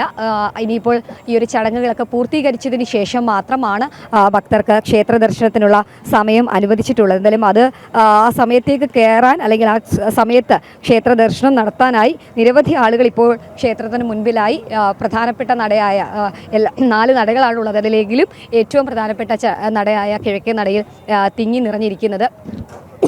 മാത്രമല്ല എല്ലാവർക്കും അകത്ത് കയറി അല്ലെങ്കിൽ എല്ലാവർക്കും ഈ ക്ഷേത്രത്തിൽ നടക്കുന്ന മഹാകുംഭാഭിഷേക ചടങ്ങുകൾ നേരിട്ട് വീക്ഷിക്കാൻ കഴിയില്ല. അതുകൊണ്ട് തന്നെ അവർക്ക് വേണ്ടിയിട്ടുള്ള സൗകര്യം ക്ഷേത്ര ഭാരവാഹികളും ഭരണസമിതിയും ഒക്കെ ഒരുക്കിയിട്ടുണ്ട്. LED വോളിൽ പ്രത്യേകമായിട്ട് പുറത്ത് നിൽക്കുന്ന എല്ലാവർക്കും ആ ദർശനം നടത്താനും. അതെ, ശാലിനി സൂചിപ്പിച്ചതുപോലെ തന്നെയാണ് വളരെ പ്രധാനപ്പെട്ട ഒരു ദിനം. താഴികക്കുടങ്ങളുടെ സമർപ്പണം, വിശ്വക്സേന വിഗ്രഹത്തിന്റെ പുനഃപ്രതിഷ്ഠ, തിരുവമ്പാടി ശ്രീകൃഷ്ണസ്വാമി ക്ഷേത്രത്തിൽ അഷ്ടബന്ധ കലശം എന്നിവയാണല്ലോ പ്രധാന ചടങ്ങുകളായി നടത്തുന്നത്. ഒരുപക്ഷെ ഭക്തർക്ക് ഇത് തത്സമയം വീക്ഷിക്കുന്നത്, ക്ഷേത്രത്തിനകത്ത് നിന്ന് തത്സമയം വീക്ഷിക്കുന്നതിന് പരിമിതികളുണ്ട് എന്ന് മനസ്സിലാക്കാൻ കഴിയുന്നുണ്ട്. പക്ഷേ ഈ പൂജാവിധികളൊക്കെ സാധാരണക്കാർക്ക് കാണുന്നതിന് വേണ്ടി എങ്ങനെയാണ് ക്രമീകരണങ്ങൾ ഏർപ്പെടുത്തിയിരിക്കുന്നത്? നേരത്തെ ശാലിനി പറയുകയുണ്ടായി LED വോളടക്കമുള്ള സംവിധാനങ്ങൾ ഏർപ്പെടുത്തിയിട്ടുണ്ട് എന്നുള്ളത്. എല്ലാ താന്ത്രിക വിദ്യകളും ഇത്തരത്തിൽ നമുക്ക് ദർശിക്കാൻ സാധിക്കുമോ? അതോ ക്ഷേത്രത്തിനകത്തുള്ള പൂജാവിധികൾ അവിടെയുള്ള പൂജാരിമാർ മാത്രം അറിഞ്ഞു ചെയ്യേണ്ടതാണോ? ഇതൊക്കെ എങ്ങനെയാണ് നമ്മൾ ഭക്തജനങ്ങൾക്ക് വീക്ഷിക്കാൻ സാധിക്കുക ശാലിനി? അതിനുള്ള ക്രമീകരണങ്ങൾ കൂടി എങ്ങനെയാണ് ഒരുക്കിയിരിക്കുന്നത്? രോഹിണി, പ്രധാനമായും LED വോളാണ്. അതായത് ഈ ക്ഷേത്ര ദർശനത്തിന് എത്തുന്നവർക്കും ഒപ്പം തന്നെ ഈ ശ്രീകോവിലിന് മുകളിലാണ്. ഞാൻ സൂചിപ്പിച്ചതുപോലെ തന്നെ പലരും വിചാരിക്കുന്നത് ഈ ഒറ്റക്കൽ മണ്ഡപത്തിൽ, നമ്മളിപ്പോൾ കാണുന്ന കിഴക്കേ നടയിലെ ഈ ഒരു നടയിൽ കാണുന്ന ഒറ്റക്കൽ മണ്ഡപത്തിന് മുകളിലുള്ള താഴികക്കുടങ്ങളാണ് എന്നുള്ളത്. പക്ഷേ അങ്ങനെയല്ല. അത് നേരത്തെ താഴികക്കുടങ്ങൾ സ്ഥാപിച്ച് അതിൻ്റെ ചടങ്ങുകളൊക്കെ പൂർത്തിയാക്കിയതാണ്. ശ്രീകോവിൽ, അതായത് പത്മനാഭൻ കിടക്കുന്ന അല്ലെങ്കിൽ അനന്തശയനത്തിൽ കിടക്കുന്ന പ്രധാനപ്പെട്ട ശ്രീകോവിൽ, ആ ശ്രീകോവിലിൻ്റെ മുകളിലാണ് 3 താഴികക്കുടങ്ങൾ ഉള്ളത്. ആ താഴികക്കുടങ്ങൾ കാണണമെങ്കിൽ ഒരുപക്ഷെ ഈ ക്ഷേത്രത്തിന് സമീപത്തൊന്നും നിന്നാൽ ആ ശ്രീകോവിലിൻ്റെ മേൽക്കൂര അല്ലെങ്കിൽ ആ മുകൾ ഭാഗം കാണാനായി സാധിക്കില്ല. അതുകൊണ്ട് തന്നെ ആ ചടങ്ങുകൾ നമുക്കറിയാം. പത്മനാഭസ്വാമി ക്ഷേത്രത്തെ സംബന്ധിച്ച് നോക്കുകയാണെങ്കിൽ മൊബൈൽ ഫോണുകൾ അകത്ത് കയറ്റില്ല, ഒപ്പം തന്നെ ക്യാമറകൾ അകത്ത് അലോഡല്ല. അപ്പോൾ സ്വാഭാവികമായും ആർക്കും ആ ദൃശ്യങ്ങൾ കാണാനോ അല്ലെങ്കിൽ മൊബൈലിൽ പകർത്താനോ ഒന്നും കഴിയില്ല. അതുകൊണ്ട് തന്നെ നേരിട്ട് കാണാൻ പറ്റുന്ന പരമാവധി ആളുകൾ അകത്തുണ്ട്. ക്ഷേത്ര ദർശനം പൂർത്തിയാക്കി അകത്തുള്ള ആളുകൾക്ക് ഒരു ഭാഗത്തായി പ്രത്യേക സ്ഥലം ക്രമീകരിച്ചിട്ടുണ്ട്. ശിവേലിപ്പുരയ്ക്ക് സമീപത്തൊക്കെ പ്രത്യേക സ്ഥലം ഏർപ്പെടുത്തിയിട്ടുണ്ട്. ആ സ്ഥലത്ത് അവർക്ക് നിന്ന് കാണാം. അതിനുശേഷമുള്ളത് ക്ഷേത്രത്തിന് പുറത്താണ്. ക്ഷേത്രത്തിന് പുറത്ത് 4 നടകളിലും ഇത്തരത്തിൽ LED വോളുകൾ ക്രമീകരിച്ചിട്ടുണ്ട്. കിഴക്കേ നടയിൽ പത്മതീർത്ഥക്കുളത്തിന് സമീപത്തായി LED വോൾ ക്രമീകരിച്ചിട്ടുണ്ട്. പടിഞ്ഞാറേ നടയിൽ പോലീസ് കൺട്രോൾ റൂമിന് സമീപത്തായി ഒരു LED വോള്, വടക്കേ നടയിലും തെക്കേ നടയിലും സമാനമായ രീതിയിൽ LED വോളുകൾ ക്രമീകരിച്ച് ആളുകൾക്ക് പരമാവധി കാണാനുള്ള സൗകര്യം ക്ഷേത്ര ഭരണസമിതി ഒരുക്കുകയും ചെയ്തിട്ടുണ്ട്. കാരണം അപൂർവങ്ങളിൽ അപൂർവമായ ഒരു ചടങ്ങാണ്. 275 വർഷം എന്നുള്ളത് അത്ര ചെറിയ വർഷമല്ല. 2.5 നൂറ്റാണ്ടിന് ശേഷമാണ് ഈ ഒരു ചടങ്ങ്, അല്ലെങ്കിൽ അത്രയധികം വർഷങ്ങൾക്ക് ശേഷം നടക്കുന്നൊരു ചടങ്ങാണ്. അത് ഇനി ഒരു പക്ഷേ ഇപ്പോൾ ജീവിച്ചിരിക്കുന്ന പലർക്കും ആ ചടങ്ങ് ഇനി നടക്കുമ്പോൾ അവർ ഉണ്ടാകുമോ എന്ന് പോലും അറിയില്ല. അതുകൊണ്ട് അവരുടെ ജന്മത്തിൽ ലഭിക്കുന്ന ഏറ്റവും പ്രധാനപ്പെട്ട ഒരു ചടങ്ങാണ്. അത് പരമാവധി പത്മനാഭദാസന്മാരെ കാണിക്കുക എന്നുള്ളതാണ് ഭരണസമിതി. അതിന് വേണ്ടിയിട്ടുള്ള സജ്ജീകരണങ്ങൾ ദിവസങ്ങൾക്ക് മുൻപ് തന്നെ ക്ഷമിക്കണം അവർ നമ്മളിനി മനസ്സിലാക്കാൻ പോകുന്ന ചടങ്ങുകൾ ആരംഭിച്ചിട്ടുണ്ട് എന്നുള്ളതാണ്. 7:42 എത്തിയിരിക്കുന്നു. ചടങ്ങുകൾ ആരംഭിച്ചിരിക്കുകയാണ്.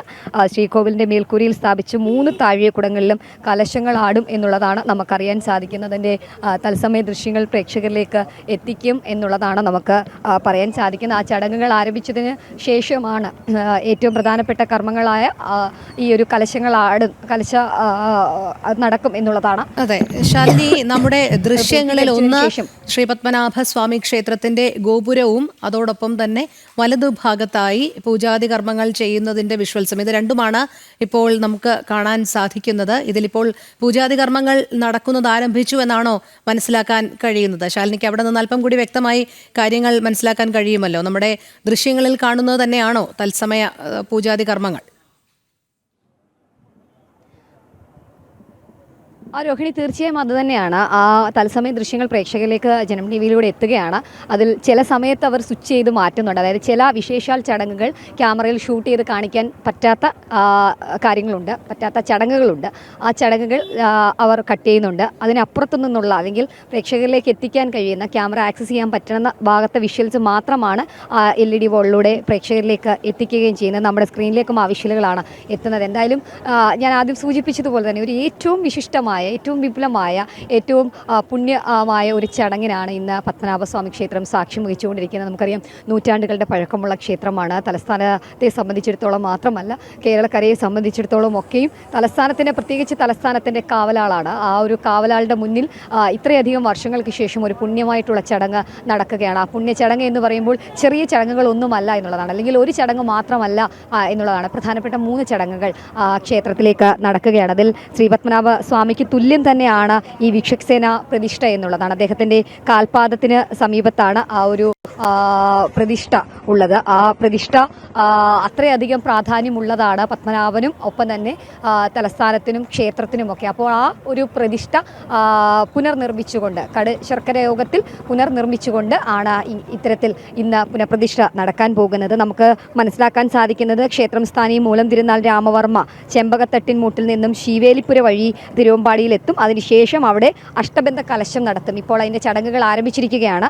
ക്ഷേത്രത്തിൽ നിന്നുള്ള പ്രത്യേകമായിട്ടുള്ള വാദ്യമേളങ്ങളുടെയൊക്കെ ശബ്ദം നമുക്ക് ഇവിടെ നിന്ന് കേൾക്കാൻ സാധിക്കും. പക്ഷേ അത് എത്രത്തോളം പ്രേക്ഷകരിലേക്ക് എത്തിക്കാൻ പറ്റുമെന്നുള്ളത് നമുക്ക് പറ്റില്ല. കാരണം ദൃശ്യങ്ങൾ മാത്രമാണ് പ്രേക്ഷകരിലേക്ക് ഇപ്പോൾ എത്തിക്കാൻ സാധിക്കുന്നത്. അതുതന്നെ ഒരു പുണ്യമാണ്. കാരണം അത്രയധികം സെക്യൂരിറ്റി ഉള്ള, സുരക്ഷ ഏർപ്പെടുത്തിയിട്ടുള്ള ഒരു ഭാഗത്ത് മാധ്യമങ്ങൾക്കും ഒപ്പം തന്നെ ഈ തലസ്ഥാനത്തുള്ളവർക്കും ഇവിടെ എത്തുന്നവർക്കും ആ ചടങ്ങ് വീക്ഷിക്കാൻ ഒരു അവസരം അവർ ഒരുക്കി തരിക എന്നുള്ളത്.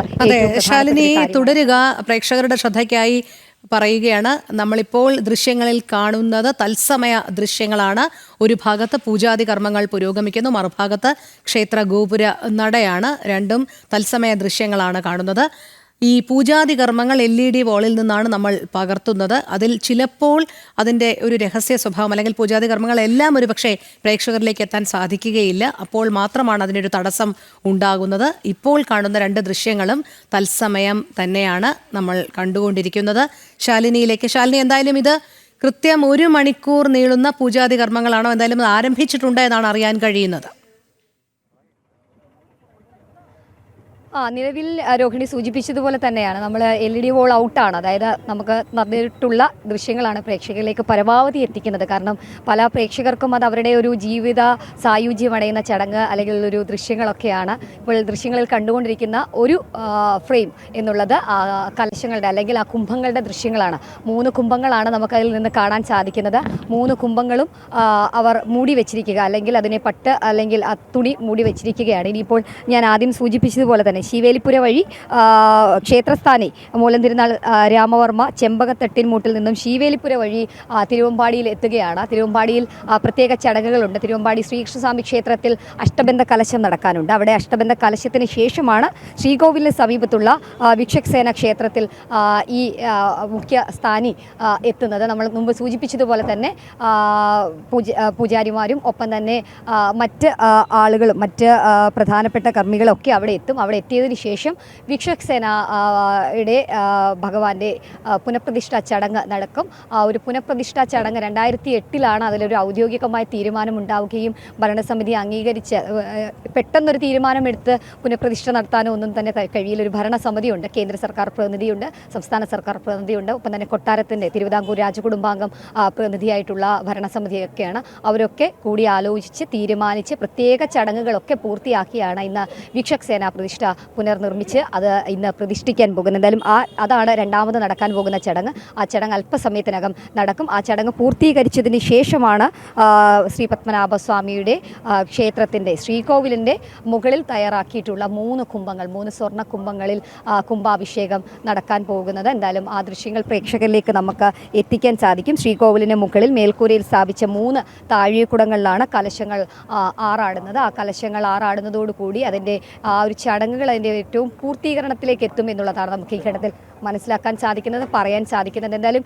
275 വർഷങ്ങൾക്ക് ശേഷം നടക്കുന്ന ഒരു പുണ്യമായ ചടങ്ങിന് ശ്രീ പത്മനാഭസ്വാമി ക്ഷേത്രം സാക്ഷ്യം വഹിച്ചുകൊണ്ടിരിക്കുകയാണ്. അതിൻ്റെ ചടങ്ങുകളിലൂടെ ക്ഷേത്രം കടന്നു പോവുകയും ചെയ്യുകയാണ്. ഇപ്പോൾ ദൃശ്യങ്ങളിൽ കാണുന്നത് ആ മേൽക്കൂരയാണ്. ആ മേൽക്കൂരയിൽ ശ്രീകോവിലിന് മുകളിലുള്ള മേൽക്കൂരയിൽ ഈ പൂജാരിമാർക്കും ഒപ്പം തന്നെ കർമ്മികൾക്കും ക്ഷേത്രം സ്ഥാനിക്കും ഒക്കെ നിൽക്കാനുള്ള സ്ഥലമാണ്. അവിടെ നിന്നുകൊണ്ടാണ് അവർ തൊട്ടടുത്തായിട്ടുള്ള ശ്രീകോവിലിൻ്റെ മുകളിലായിട്ടുള്ള ഈ കുംഭങ്ങളിലേക്ക് കുംഭാഭിഷേകം നടത്തുന്നത്. ആറാട്ട് അല്ലെങ്കിൽ താഴികക്കുടങ്ങളുടെ മുകളിലേക്ക്, സ്വർണ്ണ താഴികക്കുടങ്ങളുടെ മുകളിലേക്ക് കുംഭാഭിഷേകം നടത്തുന്നത് അത് വിശേഷാൽപ്പെട്ടൊരു ചടങ്ങ് തന്നെയാണ്. എന്തായാലും കുംഭാഭിഷേകത്തിന് പൂജാരിമാർക്ക് കയറാനായി പടിഞ്ഞാറേ ശീവേലിപ്പുരയിൽ നിന്ന് മേൽക്കൂരയിലേക്ക് 80 മീറ്റർ ഉയരത്തിൽ നടപ്പാതയൊക്കെ ഇതിൻ്റെ ഭാഗമായിട്ടൊക്കെ നിർമ്മിച്ച് ഭരണസമിതി എല്ലാ രീതിയിലുള്ള സൗകര്യങ്ങളും ഒരുക്കിയിട്ടുണ്ട്. എന്തായാലും നമ്മൾ സൂചിപ്പിച്ചതുപോലെ തന്നെ പത്മനാഭസ്വാമി ക്ഷേത്രത്തിലെ ഏറ്റവും വിപുലമായ, ഏറ്റവും പ്രധാനപ്പെട്ട ഒരു വിശേഷാൽ ചടങ്ങിന് അങ്ങനെ പത്മനാഭസ്വാമി ക്ഷേത്രം സാക്ഷ്യം വഹിച്ചുകൊണ്ടിരിക്കുകയാണ്. അപ്പോൾ ദൃശ്യങ്ങൾ മേൽക്കൂരയുടെ മാത്രമേ കൊടുക്കുന്നുള്ളൂ. ഞാൻ ആദ്യം സൂചിപ്പിച്ചതുപോലെ തന്നെയാണ് ചില ചടങ്ങുകൾ അത് ക്യാമറയിൽ പകർത്താൻ കഴിയില്ല, ക്യാമറയിലേക്ക് നൽകാൻ കഴിയില്ല. അത് നൽകാൻ കഴിയാത്ത ദൃശ്യങ്ങൾ മാത്രമാണ് നമ്മൾ ഈ സ്ക്രീനിലേക്ക് എത്തിക്കാതിരിക്കുന്നത്. മറ്റ് ദൃശ്യങ്ങൾ പ്രേക്ഷകരിലേക്ക് എത്തിക്കും. എന്തായാലും പത്മനാഭസ്വാമി ക്ഷേത്രത്തിനെ സംബന്ധിച്ച് നമുക്കൊക്കെ അറിയാം, വിശേഷാൽപ്പെട്ട ഒരുപാട് ചടങ്ങുകളുടെ ഒരു സംഗമ ഭൂമിയാണ് പത്മതീർത്ഥക്കരയിലുള്ള ഈ പത്മനാഭസ്വാമി ക്ഷേത്രം. പ്രത്യേകിച്ച് അൽപ്പശി ഉത്സവമാണെങ്കിലും പൈങ്കുനി ഉത്സവമാണെങ്കിലും ഒരു 6 മാസം കൂടുമ്പോൾ ക്ഷേത്ര ഉത്സവങ്ങൾ നടക്കുന്ന, അല്ലെങ്കിൽ ഒരു വർഷം തന്നെ ഒരുപാട് ഉത്സവങ്ങൾക്ക് വേദിയാകുന്ന ഒരു ക്ഷേത്രം കൂടിയാണ് ശ്രീ പത്മനാഭസ്വാമി ക്ഷേത്രം. അങ്ങനെ വിശേഷാൽപ്പെട്ട ഒരുപാട് ചടങ്ങുകൾ അവിടെ നടക്കുന്നുണ്ട്. ഇനിയിപ്പോൾ നമ്മൾ മനസ്സിലാക്കുന്നത് ഈ ചടങ്ങുകളൊക്കെ പൂർത്തിയാക്കി ഇനി കുംഭാഭിഷേകം പൂർത്തീകരിക്കുന്നതോടുകൂടി ഈ നവീകരണ പ്രവർത്തനങ്ങൾക്കോ അല്ലെങ്കിൽ ക്ഷേത്രത്തിൻ്റെ പുനരുദ്ധാരണ പ്രവർത്തനങ്ങളൊന്നും അവസാനിക്കുന്നില്ല. വരും ദിവസങ്ങളിലും അത് തുടരും എന്നുള്ളതാണ്. ഇനിയിപ്പോൾ ക്ഷേത്രത്തിൻ്റെ ശ്രീകോവിലിൻ്റെ വാതിലടക്കം പുനർനിർമ്മിച്ച് 3 വാതിലുകളാണ് ഞാൻ ആദ്യം സൂചിപ്പിച്ചതുപോലെയുള്ളത്. ആ 3 വാതിലുകളുടെ ഒരു വാതിൽ ഇന്ന് രാവിലെയോടുകൂടി സ്ഥാപിക്കുന്നുണ്ട്. ബാക്കി 2 വാതിലുകൾ വരും ദിവസങ്ങളിൽ പുനർനിർമ്മിച്ച് സ്ഥാപിക്കും. അങ്ങനെ സമഗ്രമായ ഒരു നവീകരണ പ്രവർത്തനത്തിലൂടെ ഒപ്പം തന്നെ ഭക്തർക്ക് വേണ്ടിയിട്ടുള്ള എല്ലാ സൗകര്യങ്ങളും ഒരുക്കിക്കൊണ്ട് അങ്ങനെ ക്ഷേത്രത്തിലെ നവീകരണ പ്രവർത്തനങ്ങൾ നടക്കുകയാണ്. എന്തായാലും അതിലൊരു വലിയ ആത്മസംതൃപ്തി ക്ഷേത്ര ഭരണസമിതിക്ക് ഉണ്ട് എന്നുള്ളതാണ്. കാരണം ഇത്രയധികം നൂറ്റാണ്ടുകൾ ഉള്ള ഒരു ക്ഷേത്രം, ആ ക്ഷേത്രത്തിലെ ഏറ്റവും സുപ്രധാനപ്പെട്ട ഒരു ചടങ്ങ്, ആ ചടങ്ങിന് ഇന്ന് സാക്ഷ്യം വഹിക്കാൻ കഴിയുന്നു. ഒപ്പം തന്നെ ഞാനടക്കമുള്ള ജനം TV പ്രേക്ഷകരടക്കമുള്ളവർക്ക് ആ ദൃശ്യങ്ങൾ സ്ക്രീനിലൂടെ ആണെങ്കിലും നേരിട്ടും ഒക്കെ ആണെങ്കിലും വീക്ഷിക്കാൻ കഴിയുന്നു എന്നുള്ളതൊരു ജന്മസായുജ്യമായി തന്നെ നമുക്ക് കണക്കാക്കേണ്ടിയിരിക്കുന്നു. എന്തായാലും ശ്രീ പത്മനാഭന് തലസ്ഥാനത്തിൻ്റെ കാവലാൾക്ക് അങ്ങനെ കുംഭാഭിഷേക ചടങ്ങുകൾ നടക്കാൻ പോവുകയാണ്. വിശേഷാൽ പൂജകൾ ശ്രീകോവിലിൽ നടക്കുന്നുണ്ട്. ഒപ്പം തന്നെ അഷ്ടബന്ധ കലശം തിരുവമ്പാടി ക്ഷേത്രത്തിൽ നടന്നുകൊണ്ടിരിക്കുന്നു എന്നുള്ളതാണ് നമുക്ക് ഈ സമയത്ത് ഇവിടെ നിന്ന് റിപ്പോർട്ട് ചെയ്യാൻ കഴിയുന്നത്. ആ ചടങ്ങുകൾ പൂർത്തീകരിച്ചതിന് ശേഷമായിരിക്കും ഈ ഒരു കുംഭാഭിഷേക ചടങ്ങുകളിലേക്ക് 8:40 നടക്കാൻ പോകുന്ന ഒരു മുഹൂർത്തമൊക്കെയുണ്ട്. അതിൻ്റെ സമയക്രമങ്ങളൊക്കെയുണ്ട്. ആ സമയക്രമങ്ങൾ പാലിച്ചുള്ള ചടങ്ങുകൾ ക്ഷേത്രത്തിനുള്ളിൽ നടന്നുകൊണ്ട് ഇരിക്കുകയാണ് രോഹിണി. അതെ ശാലിനി, അതോടൊപ്പം ധാരാളം ഭക്തജനങ്ങൾ ഒഴുകിയെത്തിക്കൊണ്ടിരിക്കുകയാണല്ലോ. നമുക്ക് ദൃശ്യങ്ങളിൽ നിന്ന് തന്നെ അത് വ്യക്തമാണ്. ക്ഷേത്രത്തിന് മുൻവശം ഭക്തജനങ്ങൾ കൊണ്ട് നിറഞ്ഞിട്ടുണ്ട്. പക്ഷേ ഇവർക്ക് പ്രവേശനം ഉൾപ്പെടെയുള്ള കാര്യങ്ങൾ ഏത് രീതിയിലാണ് ക്രമീകരിച്ചിരിക്കുന്നത്?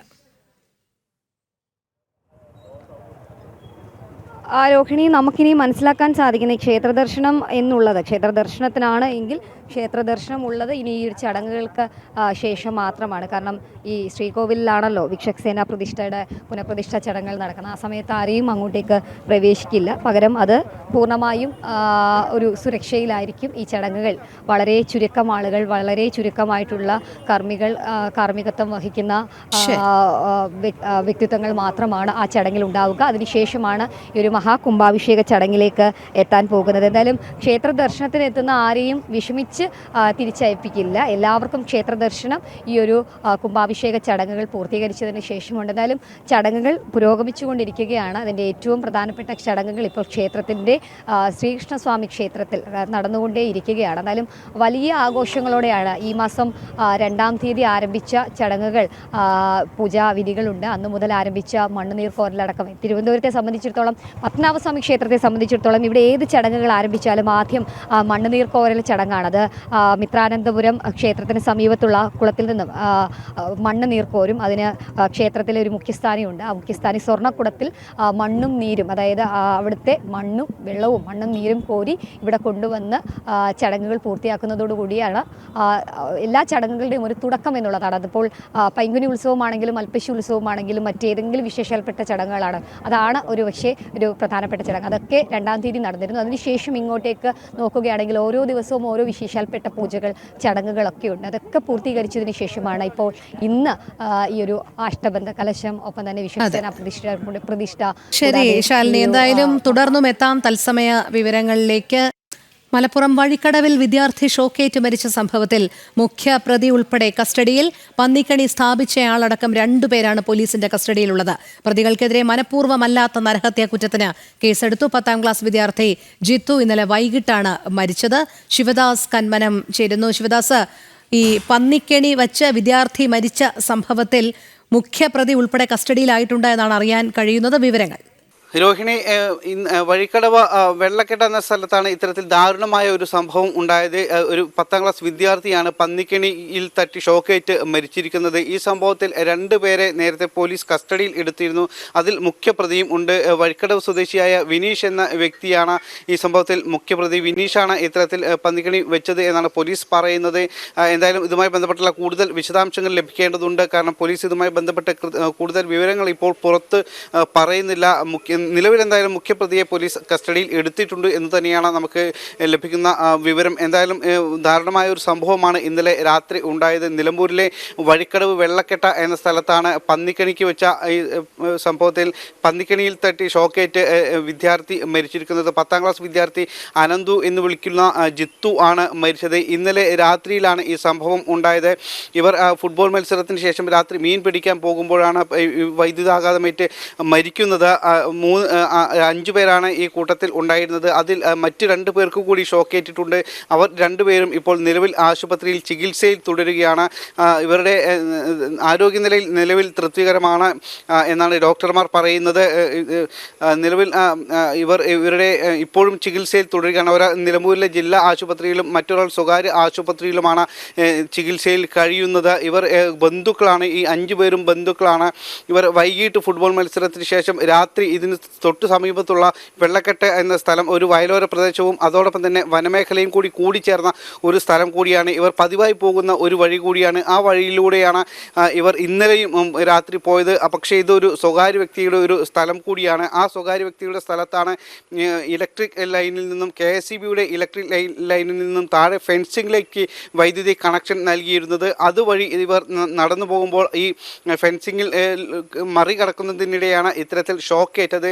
ഈ KSEBിയുടെ ലൈനിൽ നിന്നും ഇവർ വൈദ്യുതി കണക്ഷൻ വലിച്ചതായിരുന്നു. പന്നിയെ കൊടുക്കുവാൻ വേണ്ടിയിട്ടാണ് ഇത്തരത്തിൽ ചെയ്തത്. വ്യാപകമായി തന്നെ ഒരു വന്യമൃഗശല്യം ഉള്ള ഒരു മേഖല കൂടിയാണ്. ഈ ഭാഗങ്ങളിലെല്ലാം തന്നെ കൂടുതൽ ആളുകളും കൃഷി ഉപജീവന മാർഗമായി സ്വീകരിച്ച് കഴിയുന്ന ആളുകളാണ്. അതുകൊണ്ട് തന്നെ കാട്ടുപന്നിയുടെയും മറ്റു വന്യമൃഗങ്ങളുടെയും എല്ലാം തന്നെ രൂക്ഷമായ ഒരു ശല്യം ഈ ഭാഗത്തുണ്ട്. പ്രത്യേകിച്ച് കൃഷി നശിപ്പിക്കുന്ന ഒരു സാഹചര്യം കാലങ്ങളായി നിലനിൽക്കുന്നുണ്ട്.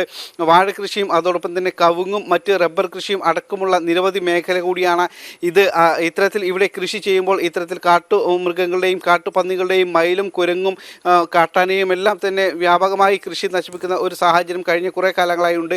ഇതുമായി ബന്ധപ്പെട്ട് ഇവിടെയുള്ള കൃഷിക്കാർ നിരവധി തവണ തദ്ദേശ സ്ഥാപനങ്ങളിലും മറ്റ് സർക്കാരിനും വനംവകുപ്പിനുമെല്ലാം തന്നെ കൃത്യമായി തന്നെ പരാതികൾ നൽകിയിരുന്നു. പക്ഷേ ഈ പരാതികളിലൊന്നും തന്നെ ഒരു പരിഹാരവും ഉണ്ടായിട്ടില്ല.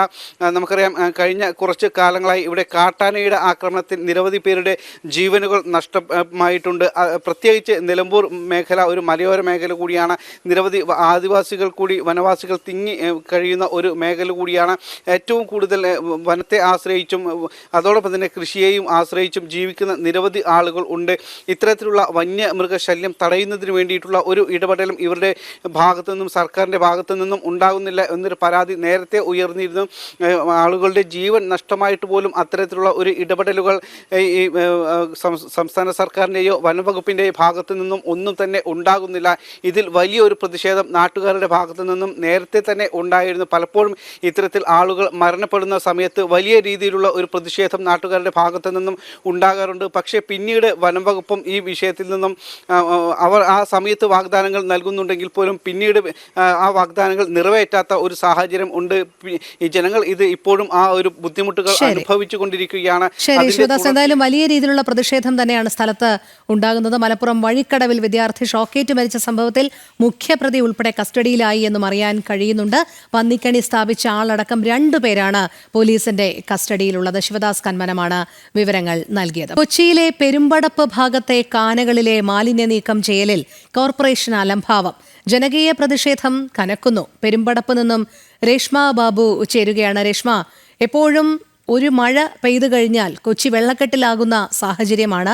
അതിന് കാരണം എന്ന് പറയുന്നത് കൃത്യമായി കാനകളും ഓടകളുമൊക്കെ വൃത്തിയാക്കാത്തത് കൊണ്ടാണ് എന്നുള്ള വിമർശനങ്ങളും ഉയരുന്നുണ്ട്. ഇപ്പോൾ പെരുമ്പടത്ത് ഭാഗത്തെ കാനകളിൽ മാലിന്യ നീക്കം ചെയ്യുന്നതിൽ കോർപ്പറേഷന് വലിയ രീതിയിലുള്ളൊരു അലംഭാവം ഉണ്ടായിരിക്കുന്നു എന്നാണ് മനസ്സിലാക്കാൻ കഴിയുന്നത്. മറ്റു വിവരങ്ങൾ എങ്ങനെയാണ്?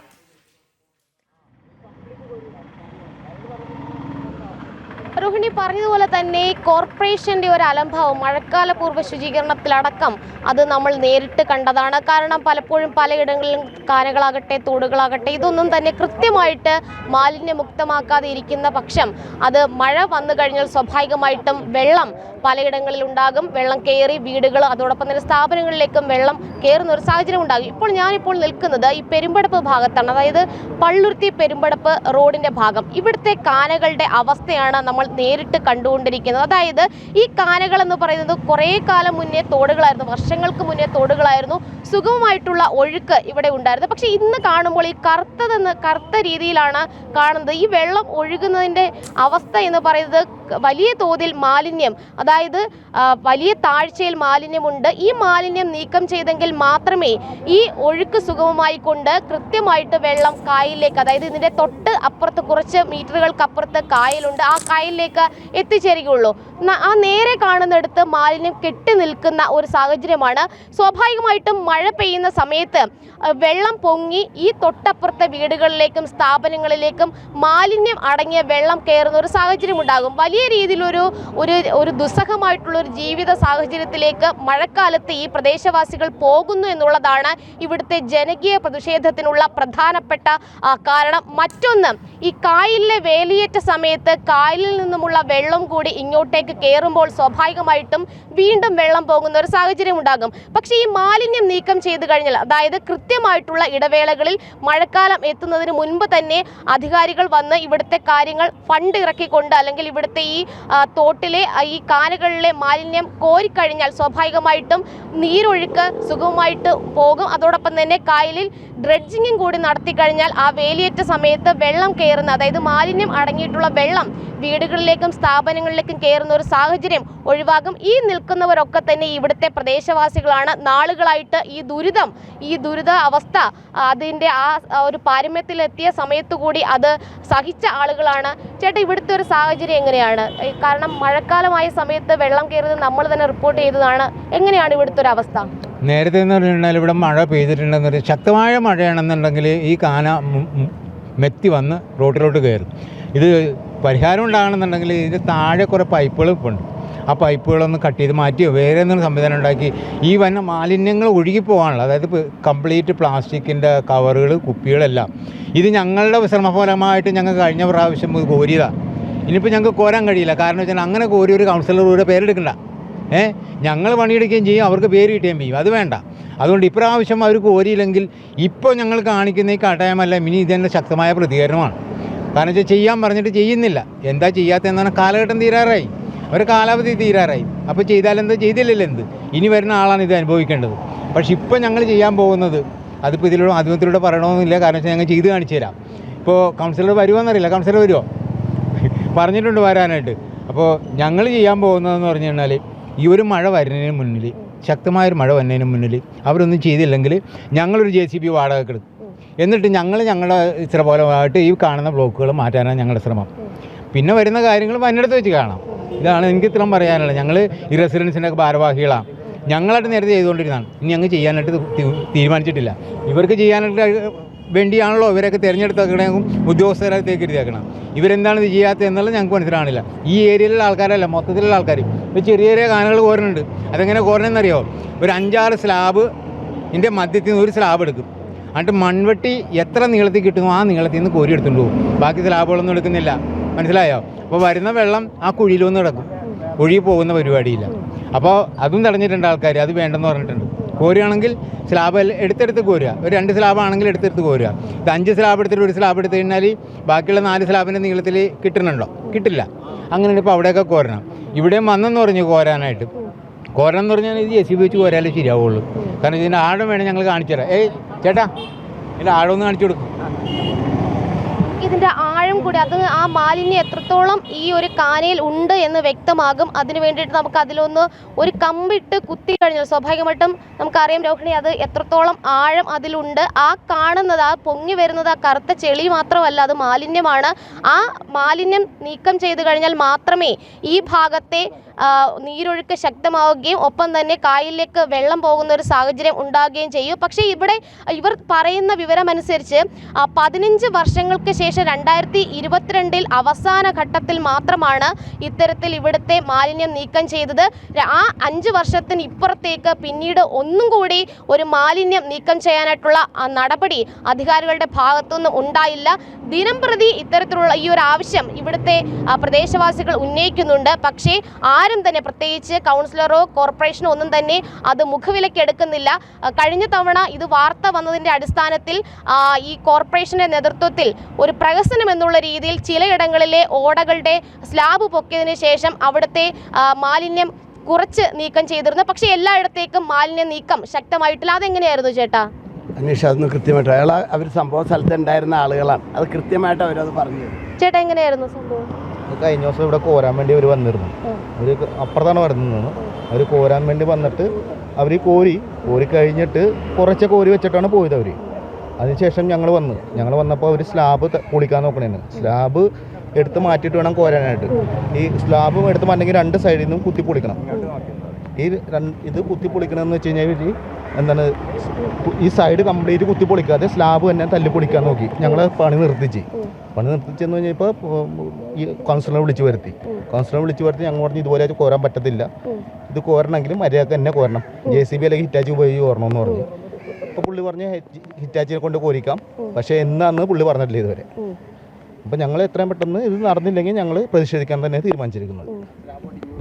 തീർച്ചയായിട്ടും ഒരു ജനകീയ പ്രതിഷേധം ഇവിടെ ഉടലെടുത്തു കഴിഞ്ഞു. സ്വാഭാവികമായിട്ടും ഇനി അധികാരികൾ ഇക്കാര്യത്തിൽ ഒരു നടപടി കൈക്കൊള്ളാത്ത പക്ഷം ഇവിടുത്തെ പ്രദേശവാസികൾ ഈ ഒരു മാലിന്യം നീക്കം ചെയ്യുമെന്നുള്ള ഒരു അവസ്ഥയിലേക്കാണ് കാര്യങ്ങൾ എത്തിയിരിക്കുന്നത്. അതായത് മാലിന്യം അവർ തന്നെ JCB ഉപയോഗിച്ച് നീക്കം ചെയ്യും, അതിനുള്ള നടപടികൾ സ്വീകരിക്കുമെന്നാണ് അവർ വ്യക്തമാക്കുന്നത്. രോഹിണി. ശരി രേഷ്മ, കൊച്ചിയിലെ പെരുമ്പടപ്പ് ഭാഗത്തെ കാനകളിലെ മാലിന്യം നീക്കം ചെയ്യലിൽ കോർപ്പറേഷൻ അലംഭാവം, ജനകീയ പ്രതിഷേധം കനക്കുകയാണ്. പെരുമ്പടത്ത് നിന്ന് രേഷ്മ ബാബുവാണ് തത്സമയ വിവരങ്ങൾ നൽകിയത്. നമ്മൾ കണ്ട കാഴ്ചയാണ് എത്ര ആഴത്തിലാണ് ആ കാനകൾ ഇങ്ങനെ മാലിന്യം അടിഞ്ഞുകൂടി കിടക്കുന്നത് എന്നുള്ളത്. ഒരു വലിയ കമ്പ് ഉപയോഗിച്ച് അതിൻ്റെ ആഴം അളന്നപ്പോൾ അതിൻ്റെ ഏകദേശം 3/4 ഭാഗവും അതിന് അടിയിലേക്ക് പോവുകയും അത് മുഴുവൻ ഇങ്ങനെ മാലിന്യത്താൽ മൂടപ്പെട്ട് കിടക്കുകയും ചെയ്ത കാഴ്ച നമ്മൾ കണ്ടതാണ്. എന്തായാലും വലിയ വെള്ളക്കെട്ട് കൊച്ചിയുടെ വിവിധ ഭാഗങ്ങളിൽ രൂപപ്പെടുന്നുണ്ട്. അത് ഇത്തരത്തിലുള്ള കാനകളും ഓടകളും ഒക്കെ കൃത്യമായി മാലിന്യം നീക്കം ചെയ്യാത്തതിനാലാണ് എന്നുള്ളത് കൂടി ഇതിൽ നിന്ന് വ്യക്തമാകുകയാണ്. നമ്മൾ മറ്റൊരു വാർത്തയിലേക്ക് പോകുന്നു. പെരിയാറിലെ മത്സ്യക്കുരുതി നടന്ന് 1 വർഷം കഴിഞ്ഞിട്ടും ജീവിതം വഴിമുട്ടിയ മത്സ്യ കർഷകർക്ക് നഷ്ടപരിഹാരം നൽകാതെ സംസ്ഥാന സർക്കാർ.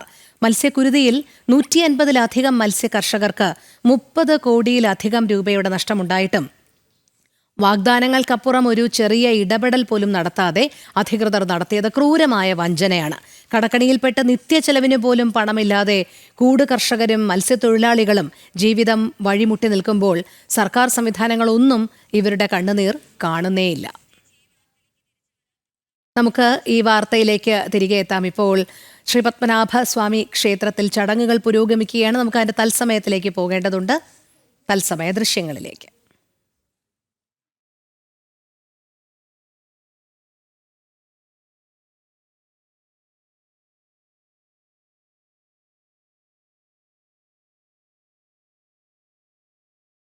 270 വർഷങ്ങൾക്ക് ശേഷമാണ് അപൂർവമായ മഹാകുംഭാഭിഷേകത്തിന് ശ്രീ പത്മനാഭസ്വാമി ക്ഷേത്രം ആതിഥ്യമരുളുന്നത്. അതിൻ്റെ തത്സമയ ദൃശ്യങ്ങളാണ് നമ്മൾ കാണുന്നത്. ക്ഷേത്രത്തിൻ്റെ ദിവ്യത്വവും ആത്മീയ ഊർജവും പുനരുജ്ജീവനം ചെയ്യുന്നതിനുള്ള മഹാകുംഭാഭിഷേകമാണ് നടക്കുന്നത്. രാവിലെ 7:40 ചടങ്ങുകൾ ആരംഭിച്ചത്. 8:40 വരെ ചടങ്ങുകൾ പുരോഗമിക്കും. താഴിക കുടങ്ങളുടെ സമർപ്പണം, വിശ്വക്സേന വിഗ്രഹത്തിന്റെ പുനഃപ്രതിഷ്ഠ, തിരുവമ്പാടി ശ്രീകൃഷ്ണസ്വാമി ക്ഷേത്രത്തിൽ അഷ്ടബന്ധ കലശം എന്നിവയാണ് പ്രധാനമായും ഇന്നത്തെ ചടങ്ങുകൾ.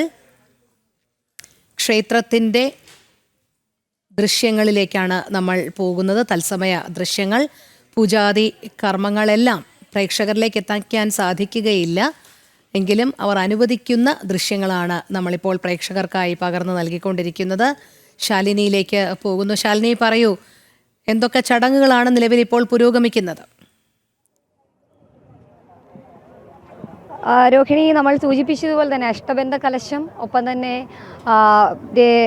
ഏറ്റവും പ്രധാനപ്പെട്ട ചടങ്ങായ പുനഃപ്രതിഷ്ഠാ ചടങ്ങ്, അത് ശ്രീകോവിലുകളിൽ വിശ്വക്സേന പ്രതിഷ്ഠയുടെ പുനഃപ്രതിഷ്ഠാ ചടങ്ങടക്കമുള്ള കാര്യങ്ങൾ അങ്ങനെ മംഗളപരമായി നടന്നുകൊണ്ടിരിക്കുകയാണ്. അതിന് പിന്നാലെ ഇപ്പോൾ ഏറ്റവും പ്രധാനപ്പെട്ട മഹാകുംഭാഭിഷേകം പത്മനാഭസ്വാമി ക്ഷേത്രത്തിൽ ആരംഭിച്ചിരിക്കുകയാണ്. നമുക്ക് കാണാം, ശ്രീകോവിലിൻ്റെ മുകളിൽ നിന്നുള്ള ദൃശ്യങ്ങളാണ് നമ്മൾ പ്രേക്ഷകരിലേക്ക് എത്തിച്ചുകൊണ്ടിരിക്കുന്നത്. 3 കുംഭങ്ങൾ അതിൽ കാണാൻ സാധിക്കുന്നുണ്ട്. അതിൽ വെള്ള തുണിയിട്ട് അത് മറച്ചു വെച്ചിട്ടുണ്ട്. അതിലിനി പ്രത്യേക വിധിപ്രകാരമുള്ള ചടങ്ങുകൾ പൂർത്തിയാക്കി അത് തുറന്ന് അതിൽ അഭിഷേകം നടത്തും. അതാണ് ഈ മഹാകുംഭാഭിഷേകമായി ഇന്ന് നടക്കാൻ പോകുന്നത്. എന്തായാലും അതിൻ്റെ ചടങ്ങുകൾ അങ്ങനെ ഏറ്റവും പ്രധാനപ്പെട്ട ചടങ്ങിലേക്ക് എത്തിയിരിക്കുകയാണ്. 275 വർഷങ്ങൾക്ക് ശേഷം നടക്കുന്ന ഒരു വിശേഷാൽപ്പെട്ട ചടങ്ങിന് ഇന്നിപ്പോൾ പത്മനാഭസ്വാമി ക്ഷേത്രവും ക്ഷേത്ര പരിസരവും ശ്രീകോവിലും ഒക്കെ സാക്ഷ്യം വഹിച്ചുകൊണ്ടിരിക്കുന്ന കാഴ്ചകളാണ് നമുക്ക് ജനം ടി വിയിലൂടെ പ്രേക്ഷകരിലേക്ക് എത്തിക്കാൻ സാധിക്കുന്നത്. നമ്മൾ ആദ്യം സൂചിപ്പിച്ചതുപോലെ തന്നെ ഈ തൃപ്പടിദാന ചടങ്ങ് മാർത്താണ്ഡവർമ്മ മഹാരാജാവ് 1750 നടത്തി. അതിനുശേഷം ഇപ്പോൾ ഇത്രയും വർഷം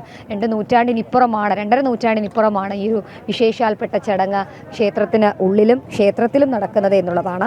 നവീകരണ പ്രവർത്തനങ്ങളുടെ ഒക്കെ ഭാഗമാണ്. ഒപ്പം തന്നെ ക്ഷേത്രത്തിലെ ഐശ്വര്യം എത്തിക്കുക, ഭക്തർക്ക് അതിനുള്ള ഐശ്വര്യം എത്തിക്കുക, അതിൻ്റെയൊക്കെ ഭാഗമായിട്ടുള്ള ചടങ്ങുകളാണ് ഇപ്പോൾ ക്ഷേത്രത്തിൽ നടന്നുകൊണ്ടേയിരിക്കുന്നത്. നമ്മൾ കഴിഞ്ഞ മണിക്കൂറിലൊക്കെ പറഞ്ഞതുപോലെ തന്നെ വലിയ രീതിയിലൊരു ഭക്തജന തിരക്കുണ്ട്. കാരണം ഇത്രയധികം വർഷങ്ങൾക്ക് ശേഷം നടക്കുന്നൊരു ചടങ്ങാണ്. ആ ചടങ്ങ് വീക്ഷിക്കാൻ ആളുകൾ ഇങ്ങോട്ടേക്ക് ഒഴുകി എത്തിക്കൊണ്ടേയിരിക്കുന്ന കാഴ്ചകൾ നമുക്കിപ്പോൾ കാണാൻ സാധിക്കും. ക്ഷേത്ര ദർശനം അകത്ത് നടക്കുന്നുണ്ട്. അപ്പം അതിന് ഉള്ള ഭക്തരെ, ഈ ഒരു ചടങ്ങുകൾക്ക് ശേഷം കയറ്റാനുള്ള ഭക്തരെ അകത്തേക്ക് കയറ്റാനുള്ള ക്യൂ അല്ലെങ്കിൽ അതിനുള്ള വരിയൊക്കെ ശരിയാക്കി നിർത്തിയിരിക്കുകയാണ്.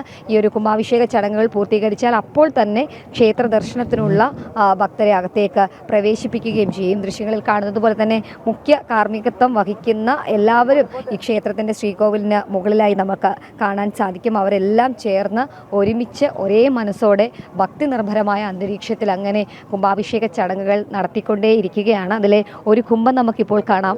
3 കുംഭങ്ങളിലും ഇപ്പോൾ ദൃശ്യങ്ങളിലേക്ക് നമുക്ക് കാണാം. മൂടി വെച്ചിരുന്ന അല്ലെങ്കിൽ പട്ടിട്ട് മൂടി വെച്ചിരുന്ന 3 കുംഭങ്ങളും അങ്ങനെ ദൃശ്യങ്ങളിൽ നമുക്ക് കാണാൻ സാധിക്കും. ആ കുംഭങ്ങൾക്കുള്ളിൽ ഏകദേശം 150 കിലോയോളം വരുന്ന ഞവര നെല്ല് ഉണ്ട്.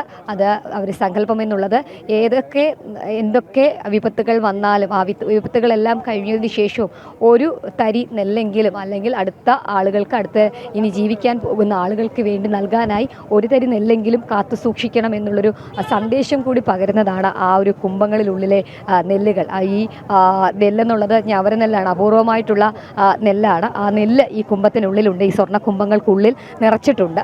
ആ നിറയ്ക്കുന്ന ചടങ്ങുകളൊക്കെ കഴിഞ്ഞ ദിവസങ്ങളിലൊക്കെ പൂർത്തീകരിച്ചിരുന്നു. നിറച്ചതിന് ശേഷമാണ് ഈ ഒരു കുംഭം അതിൻ്റെ മുകളിൽ സ്ഥാപിച്ചിട്ടുള്ളത്. ശ്രീകോവിലിന് മുകളിൽ ശ്രീ പത്മനാഭസ്വാമി അനന്തശയനത്തിൽ കിടക്കുന്ന ശ്രീകോവിലിന് മുകളിൽ സ്ഥാപിച്ചിട്ടുള്ളത്. ആ ഒരു ഞവര നെല്ലെന്നുള്ളത് ഇതിന് മുൻപുണ്ടായിരുന്ന കുംഭം അല്ലെങ്കിൽ ആ ക്ഷേത്രത്തിൻ്റെ ശ്രീകോവിലിന് മുകളിൽ ഉണ്ടായിരുന്ന കുംഭം മുൻപ് ഈ ഒരു പുനർനിർമ്മാണത്തിൻ്റെ ഭാഗമായിട്ടൊക്കെ എടുക്കുമ്പോൾ അതിലും ആ ഞവര നെല്ല് ഉണ്ടായിരുന്നു. ആ ഞവര നെല്ല് പിന്നീട് പാകി വിളയിച്ച് മഹാബലിപുരത്ത്, തമിഴ്നാട്ടിലെ നാട്ടിൽ മഹാബലിപുരത്ത് പാകി അത് വിത്താക്കി അതിൻ്റെ വിത്തുകൾ, അതിൻ്റെ ഞവര നെല്ലുകളാണ് ഇന്ന് ഈ ഒരു കുംഭത്തിൽ നിറച്ചിരിക്കുന്നത്. അങ്ങനെ ഒരു അപൂർവത കൂടി ഈ ഒരു ചടങ്ങിന് ഉണ്ട് എന്നുള്ളതാണ്. കാരണം അത്രയധികം വർഷങ്ങൾക്ക് മുൻപ് അതിനകത്ത് നിറച്ച 1750 എന്നൊക്കെ പറയുമ്പോൾ ആ ഒരു നൂറ്റാണ്ടിൽ അതിനുള്ളിൽ നിറച്ച നെല്ല്, അത് അത്രയും വിപുലമായ, അത്രയും വിശിഷ്ടമായൊരു ഞവര നെല്ല് വീണ്ടും അത് കൃഷി ചെയ്ത് അതിൻ്റെ നെല്ലുകൾ ഈ ഒരു കുംഭത്തിൽ നിറച്ചിട്ടുണ്ട് എന്നുള്ളത് ഒരു അപൂർവമായ കാഴ്ച, അല്ലെങ്കിൽ ഒരു പുണ്യമായ കാഴ്ചയായിട്ടൊക്കെ നമുക്ക് കാണാൻ പറയാമെന്നുള്ളതാണ്. എന്നാലും അപൂർവമായ ചടങ്ങിനുമൊക്കെ ക്ഷേത്രം സാക്ഷ്യം വഹിച്ചുകൊണ്ടിരിക്കുകയാണ്. അങ്ങനെ 3 കുംഭങ്ങൾ ഇങ്ങനെ എല്ലാവർക്കും കാണുന്ന രീതിയിൽ നൽകിയിട്ടുണ്ട്. ഒപ്പം തന്നെ ആ ഒരു കുംഭത്തിൽ ഓരോ കുംഭങ്ങളിലും അഭിഷേകമുണ്ട്. അഭിഷേക ചടങ്ങുകൾ ഇപ്പോൾ പുരോഗമിച്ചുകൊണ്ടേയിരിക്കുകയാണ്. എന്തായാലും 8:40 കൂടിയാണ് ഈ ചടങ്ങുകൾ അതിൻ്റെ പൂർത്തീകരണത്തിലേക്ക് പത്മനാഭസ്വാമി ക്ഷേത്രത്തിൽ മഹാകുംഭാഭിഷേക ചടങ്ങുകൾ പുരോഗമിക്കുകയാണ്. എസ് ശാലിനിയാണ് വിവരങ്ങൾ നൽകിയത്. പെരിയാറിലെ മത്സ്യക്കുരുതി നടന്ന് 1 വർഷം കഴിഞ്ഞിട്ടും ജീവിതം വഴിമുട്ടിയ മത്സ്യകർഷകർക്ക് നഷ്ടപരിഹാരം നൽകാതെ സംസ്ഥാന സർക്കാർ.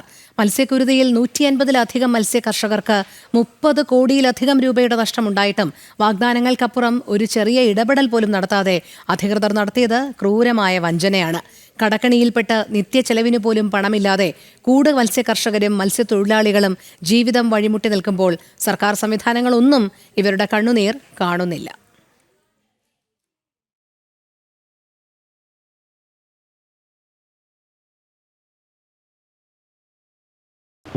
കൂട് മത്സ്യ കർഷകരാകെ ഇപ്പോൾ എന്താ പറയുക, ഒരു 14 കൂടുകളുണ്ടായിരുന്നു പെരിയാറിലും പെരിയാറിൻ്റെ കൈവഴികളിലുമായിട്ട്. അതിലിപ്പോൾ നാമാവശേഷമായി പോയി. അതിപ്പോൾ ഒരു എണ്ണുന്ന ആളുകൾ ഇപ്പോൾ നടത്തുന്നുള്ളൂ. കാരണം അന്ന് കിട്ടിയ പണി ചെറുതല്ല.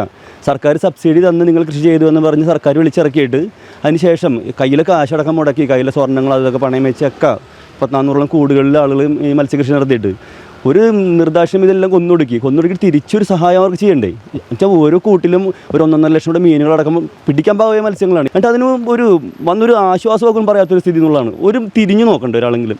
അത്രയും ഓരോ വീടുകളിൽ വെച്ചിട്ടുണ്ടെങ്കിൽ ഭാര്യ കുട്ടികളടക്കം ചെന്നിരുന്നാണ് മത്സ്യങ്ങൾ തീരെ കൊടുത്തത്. മക്കളെ പോലെ വളർത്തിയിരുന്ന മത്സ്യങ്ങളെല്ലാം ചത്തുപോയത് ഒരു നിമിഷം കൊണ്ടിട്ട്. ഒരു പിള്ളേർ കരച്ചിൽ നമുക്ക് നിങ്ങൾ അനുഭവിക്കണം, നേരിട്ട് കണ്ട അതൊക്കെ. എന്നിട്ട് ഒരു സഹതാപവാക്യങ്ങളും പറയണ്ടേ, അതുപോലും ഉണ്ടായില്ല എന്നുള്ള വളരെ ദയനീയമായിട്ടുള്ള അവസ്ഥയാണ്. ലക്ഷങ്ങളാണ് കടങ്ങൾ 1-2 കൊല്ലിട്ടാ ജീവിതം. ഞങ്ങളുടെയൊക്കെ ഞങ്ങളുടെ ലൈബിലിറ്റി മാത്രം എടുത്ത് നോക്കുക. ഇവിടുത്തെ ഈ കൂട് മത്സ്യ കർഷകർ ഇവിടെ ഈ പൊക്കാളിപ്പാടങ്ങളിലൊക്കെ അടക്കം കൃഷി ചെയ്യുന്ന ഞങ്ങളുടെയൊക്കെ ലൈബിലിറ്റി എടുത്ത് നോക്ക് എത്രയാണ്. അതിൻ്റെ പകുതി വേണ്ടെന്ന് 4 നിങ്ങൾ ഒന്ന് ക്ലോസ് ചെയ്ത് തന്നാൽ മതി, വേറെ ഒന്നും വേണ്ട. ഞങ്ങൾക്ക് ഉണ്ടായിരുന്ന കടങ്ങളുടെ 4 ക്ലോസ് ചെയ്യാൻ പറ്റുമോ? അത്ര മതിയെന്ന്. ബാക്കിയൊക്കെ ഞാൻ സഹിച്ചോളാം, എവിടെയും വല്ല എന്തിനൊക്കെ ചെയ്തോളാം ഞങ്ങൾ. പക്ഷേ അത്രയും ചെയ്തു തരാൻ സർക്കാരിനോട് പറ്റണം. നിങ്ങൾക്ക് ഇവിടുത്തെ കൂട് മത്സ്യ കർഷകർ കടങ്ങൾ എത്രയും നോക്കിയിട്ട് അതിൻ്റെ 4 തീർത്ത് തരാനുള്ള ഒരു അവസ്ഥ ഉണ്ടാവണം. കൂടുതൽ വിവരങ്ങളുമായി അരുൺ കൊടുങ്ങൂർ ചേരുന്നു. അരുൺ, ഈ മത്സ്യ കർഷകർ നേരിടുന്നത് വലിയ ദുരിതം തന്നെയാണ്. മത്സ്യക്കുരുതി നടന്ന് 1 വർഷം കഴിഞ്ഞിട്ടും ഇവർക്ക് യാതൊരു തരത്തിലുള്ള നഷ്ടപരിഹാരം ഇതുവരെ ലഭിച്ചിട്ടില്ല എന്ന് മാത്രമല്ല, സംസ്ഥാന സർക്കാരിൻ്റെ ഭാഗത്തു നിന്നും തികഞ്ഞ അവഗണന മാത്രമാണ് ഈ കണ്ട കാലയളവിലൊക്കെ ഇവരുടെ ഭാഗത്ത് ഉണ്ടായത് എന്നുള്ളത് കൂടിയാണ്. എന്താണ് മറ്റു വിവരങ്ങൾ?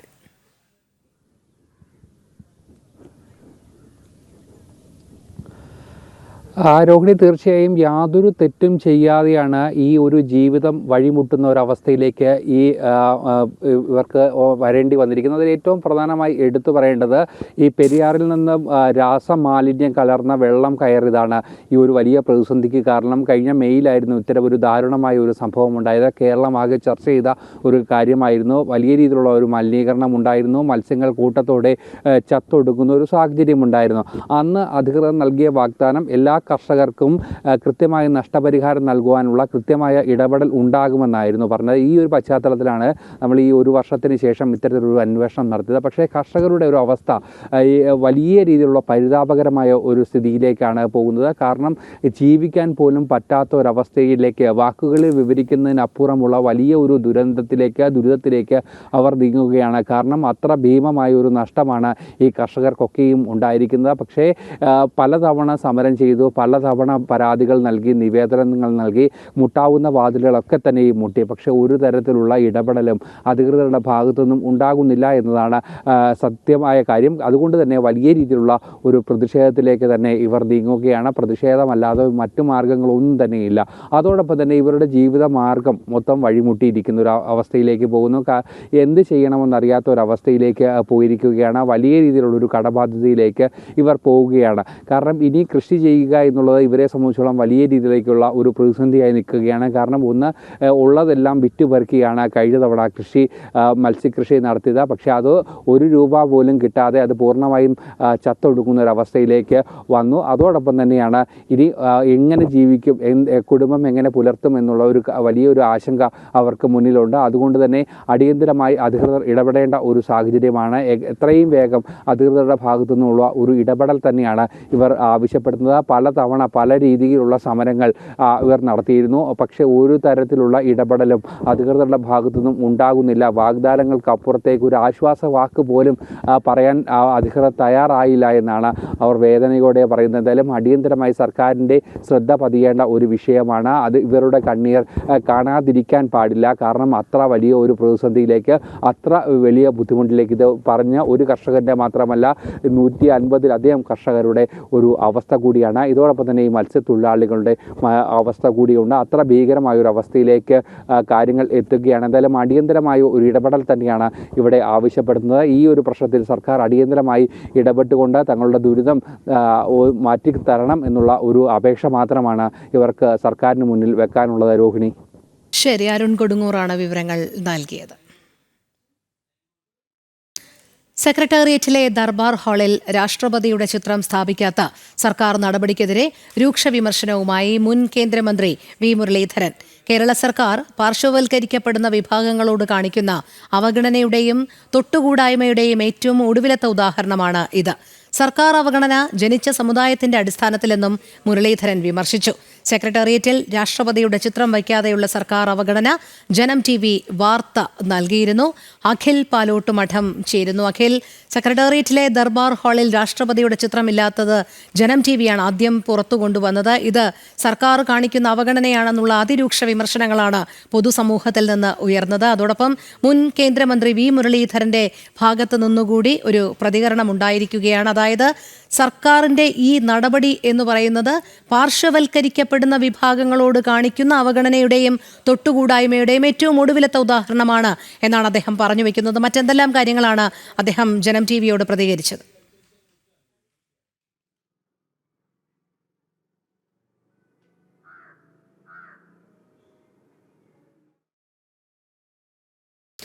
അഖിലിലേക്ക് എത്താം.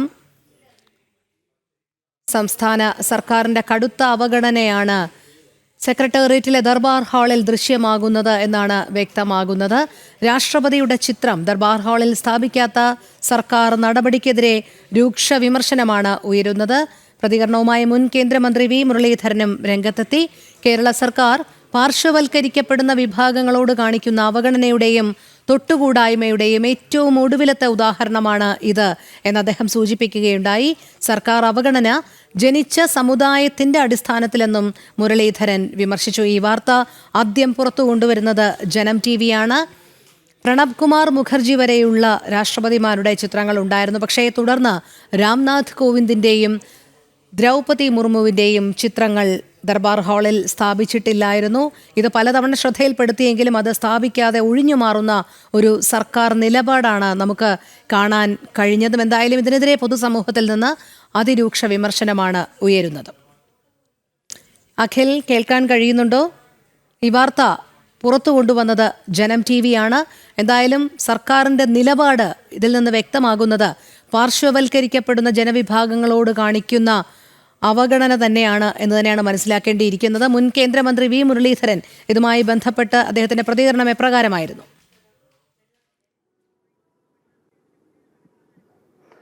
രോഹിണി, കഴിഞ്ഞ ദിവസമാണ് തിരുവനന്തപുരത്തെ സെക്രട്ടേറിയറ്റിന് ഉള്ളിൽ രാഷ്ട്രപതിമാരുടെ ചിത്രങ്ങൾ ആലേഖനം ചെയ്തിരിക്കുന്നിടത്ത് കഴിഞ്ഞ 2 രാഷ്ട്രപതിമാരുടെ, അതായത് ഇപ്പോൾ നിലവിലുള്ള രാഷ്ട്രപതിയുടെയും മുൻ രാഷ്ട്രപതിയുടെയും ചിത്രം ദർബാർ ഹാളിൽ വച്ചിട്ടില്ല എന്നുള്ള നിർണായകമായ വാർത്ത ജനം TV പുറത്തുവിടുന്നത്. അതിൽ പ്രധാനമായതും നേരത്തെ രോഹിണി സൂചിപ്പിച്ചതുപോലെയാണ് പ്രണബ് മുഖർജിയുടെ വരെയുള്ള രാഷ്ട്രപതിമാരുടെ ചിത്രം മാത്രമാണ് ദർബാർ ഹാളിൽ ചുമരുകളിൽ പതിച്ചിട്ടുള്ളത്. അതിനുശേഷം 2 പേർ, അതായത് ഒന്നാം നരേന്ദ്രമോദി സർക്കാരിൻ്റെ കാലത്തും തുടർന്നുണ്ടായ നരേന്ദ്രമോദി സർക്കാരിൻ്റെ കാലത്തുമെല്ലാം തന്നെ രാഷ്ട്രപതിമാരായി എത്തിയത് ഈ രാജ്യത്തെ ഏറ്റവും പിന്നോക്കം നിൽക്കുന്ന ജനവിഭാഗങ്ങളുടെ പ്രതിനിധികളായിട്ടാണ് തന്നെയാണ് രാജ്യത്തിൻ്റെ പ്രഥമ പൗരനെയും അല്ലെങ്കിൽ പ്രഥമ പൗരനെ തിരഞ്ഞെടുക്കുന്ന ഒരു സ്ഥിതിവിശേഷം ഉണ്ടായത്. ഒന്ന് രാംനാഥ് കോവിന്ദാണ്, അതിനുശേഷം വന്നത് ഇപ്പോൾ ദ്രൗപദി മുർമുവാണ്. രണ്ടുപേരും പിന്നോക്ക വിഭാഗത്തിൽപ്പെടുന്ന ജനവിഭാഗത്തിൽപ്പെടുന്നവരാണ്. അവർ ഈ രാജ്യത്തിൻ്റെ തന്നെ അഭിമാനമായി മാറുന്ന തരത്തിലേക്ക് BJP അവതരിപ്പിക്കുന്ന ഒരു സ്ഥിതിവിശേഷം ഉണ്ടാകുന്നു. പക്ഷേ കേരളത്തിലെ മാത്രം എല്ലാ സർക്കാർ സ്ഥാപനങ്ങളിലും രാഷ്ട്രപതിയുടെയും പ്രധാനമന്ത്രിയുടെയും ചിത്രം വെക്കണമെന്ന നിലവിൽ ഒരു നിയമമുള്ളപ്പോൾ പോലും അത്തരത്തിലെ നിയമങ്ങളെല്ലാം കാറ്റിൽ പറത്തിക്കൊണ്ടാണ് ഇത്തരത്തിലൊരു നടപടി സർക്കാരിൻ്റെ ഭാഗത്തു നിന്ന് ഉണ്ടാകുന്നത്. വാർത്ത വന്നതിനു ശേഷം പോലും അതിലൊരു നടപടി സ്വീകരിക്കാൻ സർക്കാർ ഇതുവരെ തയ്യാറാകുന്നില്ല. സർക്കാർ അതിനോട് മുഖം തിരിച്ച ഒരു നിലപാട് തന്നെയാണ് ഇപ്പോഴും സ്വീകരിക്കുന്നത് എന്നതാണ് നമുക്ക് മനസ്സിലാക്കാൻ സാധിക്കുന്നത്. പ്രധാനമായും നേരത്തെ നമ്മൾ സൂചിപ്പിച്ചതുപോലെയാണ് പാർശ്വവൽക്കരിക്കപ്പെടുന്ന ജനവിഭാഗത്തിൻ്റെ പ്രതിനിധികളെ അംഗീകരിക്കാൻ കമ്മ്യൂണിസ്റ്റ് സർക്കാരിന് സാധിക്കുന്നില്ല എന്നതിൻ്റെ തെളിവ് തന്നെയാണ് ഇത്തരത്തിലുള്ള നടപടിയിലൂടെ എന്ന വിമർശനമാണ് ഇപ്പോൾ മുൻ കേന്ദ്രമന്ത്രിയും BJPയുടെ മുതിർന്ന നേതാവുമായ V മുരളീധരൻ്റെ ഭാഗത്ത് നിന്ന് ഉണ്ടായിരിക്കുന്നത്. ഇത് അങ്ങേയറ്റം പ്രതിഷേധാർഹമായ ഒരു കാര്യമാണ്. എന്തായാലും ഈ കാര്യം രാഷ്ട്രപതി ഭവനിലും കേന്ദ്ര സർക്കാരിൻ്റെ ആഭ്യന്തര മന്ത്രാലയത്തിൻ്റെ ശ്രദ്ധയിലുമെല്ലാം തന്നെ പെടുത്തും എന്ന് തന്നെയാണ് V മുരളീധരൻ ഇപ്പോൾ വ്യക്തമാക്കിയിരിക്കുന്നത്. രോഹിണി. അഖിൽ, അത് മാത്രമല്ല ഇതിനെതിരെ വലിയ രീതിയിലുള്ള പ്രതിഷേധം അലയടിക്കുന്നുണ്ട്. തുടക്കത്തിൽ ഈ വിവരം സർക്കാരിൻ്റെ ശ്രദ്ധയിൽപ്പെടുത്തിയിട്ട് പോലും അവർ അതിന് മുതിർന്നില്ല എന്നുള്ളതാണ്. അതായത് അബദ്ധവശാലല്ല എന്നുള്ളത് ഇതിൽ നിന്ന് വ്യക്തമാകുകയാണ്. കൃത്യമായ ആസൂത്രണത്തിൻ്റെ അടിസ്ഥാനത്തിൽ തന്നെയാണ് രാംനാഥ് കോവിന്ദിൻ്റെയും ദ്രൗപദി മുർമുവിൻ്റെയും ചിത്രങ്ങൾ അവിടെ ചിത്രം ആലേഖനം ചെയ്യാത്തത് അല്ലെങ്കിൽ ചിത്രം പതിപ്പിക്കാത്തത് എന്നുള്ളതും വ്യക്തമാണ്. അതുകൊണ്ടാണ് ആ ചിത്രത്തിൻ്റെ സ്ഥാനത്ത് ആ 2 ഫോട്ടോ ചുമർ ചിത്രങ്ങൾ അവിടെ ഒഴിച്ചിട്ടിരിക്കുന്നതും കാണാൻ കഴിയുന്നു. അതുകൊണ്ട് ഇത് സർക്കാരിൻ്റെ ഈ നിലപാടും നയവും ഒക്കെ തികച്ചും ആസൂത്രിതമായിരുന്നു എന്ന് തന്നെയല്ലേ മനസ്സിലാക്കേണ്ടത്?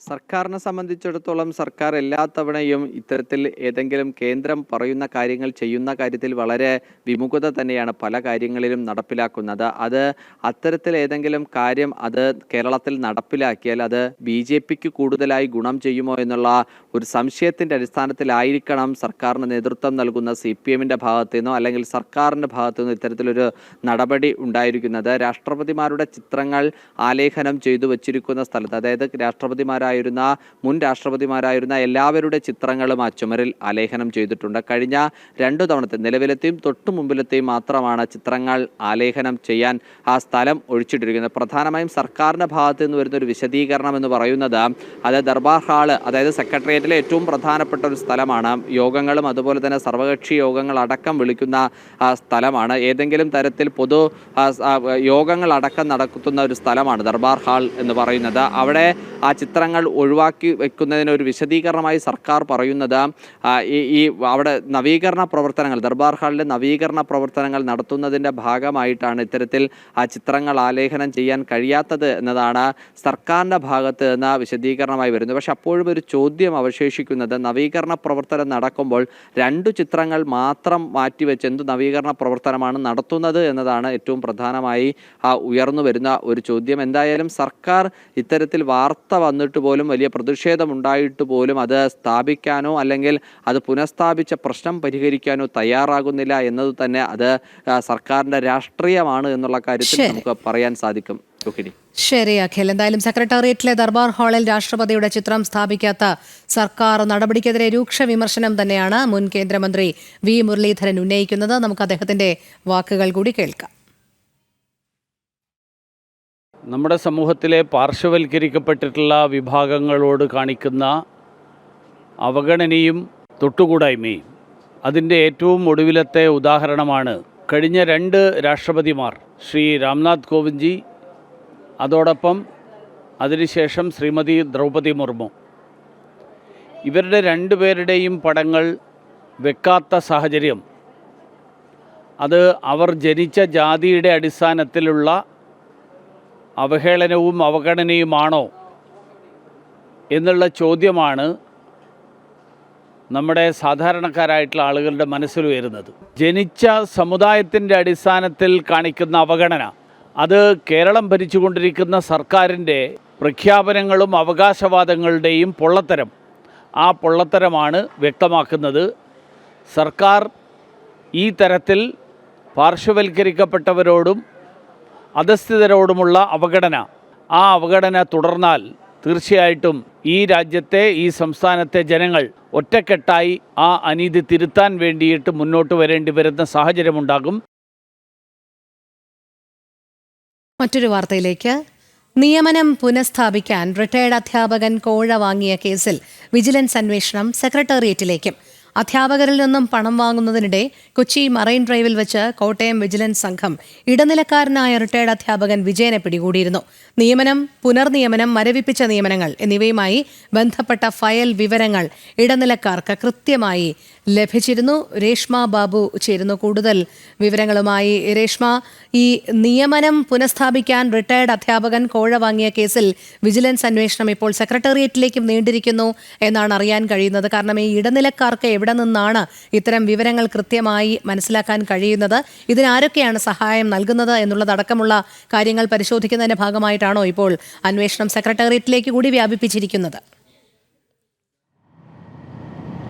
അതെ രോഹിണി, അതായത് കഴിഞ്ഞ ദിവസമാണ് കൊച്ചി മറൈൻ ഡ്രൈവിൽ വെച്ച് കോട്ടയത്തെ വിജിലൻസ് സംഘം വടകര സ്വദേശിയായിട്ടുള്ള റിട്ടയർഡ് അധ്യാപകനായ വിജയനെ കസ്റ്റഡിയിലെടുത്തത്, പിടികൂടിയത്. അതായത് മരവിപ്പിച്ച നിയമനവുമായി ബന്ധപ്പെട്ട് കോഴ വാങ്ങുന്നതിനിടയിലായിരുന്നു മറൈൻ ഡ്രൈവിൽ വെച്ച് ഇയാൾ പിടിയിലായത്.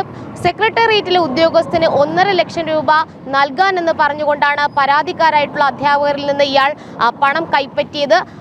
2 ലക്ഷം രൂപ ആയിരുന്നു ആദ്യ തവണ ആവശ്യപ്പെട്ടത്. പക്ഷെ അത് കൊടുക്കാനാകില്ല എന്നുള്ളൊരു നിലപാട് അധ്യാപകർ സ്വീകരിച്ചു. അതിനിടയിൽ തന്നെ 1.5 ലക്ഷം രൂപ തനിക്ക് വേണമെന്നുള്ള നിലപാടും അതൊരു ഭീഷണിയിലേക്ക് കടന്ന ഒരു സാഹചര്യത്തിലായിരുന്നു പരാതിക്കാരായിട്ടുള്ള അധ്യാപകർ വിജിലൻസിനെ സമീപിച്ചത്. തുടർന്നാണ് വിജിലൻസ് മറൈൻ ഡ്രൈവിൽ വെച്ച് ഈ കോഴ വാങ്ങുന്നതിനിടെ ഇയാളെ പിടികൂടിയത്. ഇപ്പോൾ നിലവിൽ ഈ അന്വേഷണം, ഈ കേസിന്റെ അന്വേഷണം സെക്രട്ടേറിയറ്റിലേക്ക് കൂടി കടക്കുകയാണ്. അതായത് സെക്രട്ടേറിയറ്റിലെ ഉദ്യോഗസ്ഥർക്ക് പണം നൽകണമെന്ന ആവശ്യത്തിന്റെ അടിസ്ഥാനത്തിലാണ് ഈ കോഴ വാങ്ങിയ ഒരു സംഭവം ഉണ്ടായത്. അതുകൊണ്ട് തന്നെ ഇടനിലക്കാരായിട്ടുള്ള ഇവർക്ക് വേണ്ടിയിട്ട് സെക്രട്ടേറിയറ്റിലെ ഉദ്യോഗസ്ഥർ പ്രവർത്തിക്കുന്നുണ്ടോ, ഒപ്പം തന്നെ ഈ ഫയലുകൾ സംബന്ധിച്ചുള്ള കൃത്യമായിട്ടുള്ള വിവരങ്ങൾ ഇടനിലക്കാർക്ക് എങ്ങനെ ലഭിച്ചു, ഇതടക്കമുള്ള ചോദ്യങ്ങൾക്ക് ഉത്തരം തേടുന്നതിന്റെ ഭാഗമായിട്ട് തന്നെയാണ് വിജിലൻസിന്റെ അന്വേഷണം സെക്രട്ടേറിയറ്റിലേക്ക് കൂടി കേന്ദ്രീകരിക്കുന്നത്. അതുമാത്രമല്ല, ഈ ഒരു സംഭവത്തിൽ, അതായത് ഈ മറൈൻ ഡ്രൈവിലെ സംഭവത്തിൽ എയ്ഡഡ് സ്കൂളിലെ താൽക്കാലികമായിട്ടുള്ള നിയമനം, ഈ പരാതിക്കാരായിട്ടുള്ള അധ്യാപകരുടെ നിയമനം താൽക്കാലികമായിട്ട് മരവിപ്പിക്കുകയും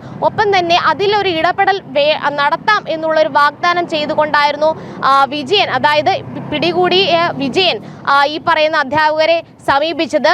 ഒപ്പം തന്നെ 2 ലക്ഷം രൂപ ആവശ്യപ്പെടുകയും ചെയ്തു. അതിനിടയിൽ തന്നെയാണ് ഈ അധ്യാപകരുടെ നിയമനം അത് പുനഃസ്ഥാപിച്ച് കിട്ടി.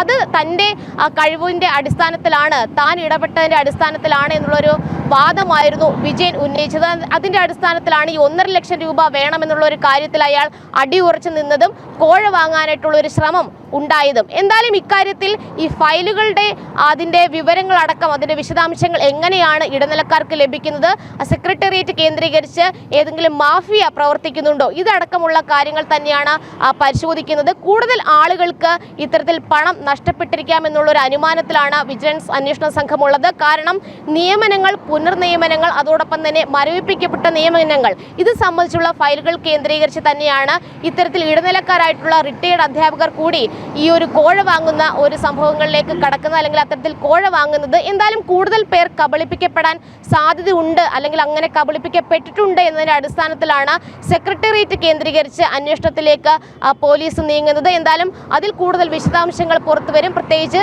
സെക്രട്ടേറിയറ്റിലെ ഉദ്യോഗസ്ഥന് തന്നെയാണ് താൻ ഈ പണം നൽകുക എന്നുള്ള മൊഴിയാണ് നിലവിൽ വിജിലൻസ് സംഘത്തിന് നൽകിയിട്ടുള്ളത്. അതും കൂടി പോലീസ് അന്വേഷിക്കുന്നുണ്ട്.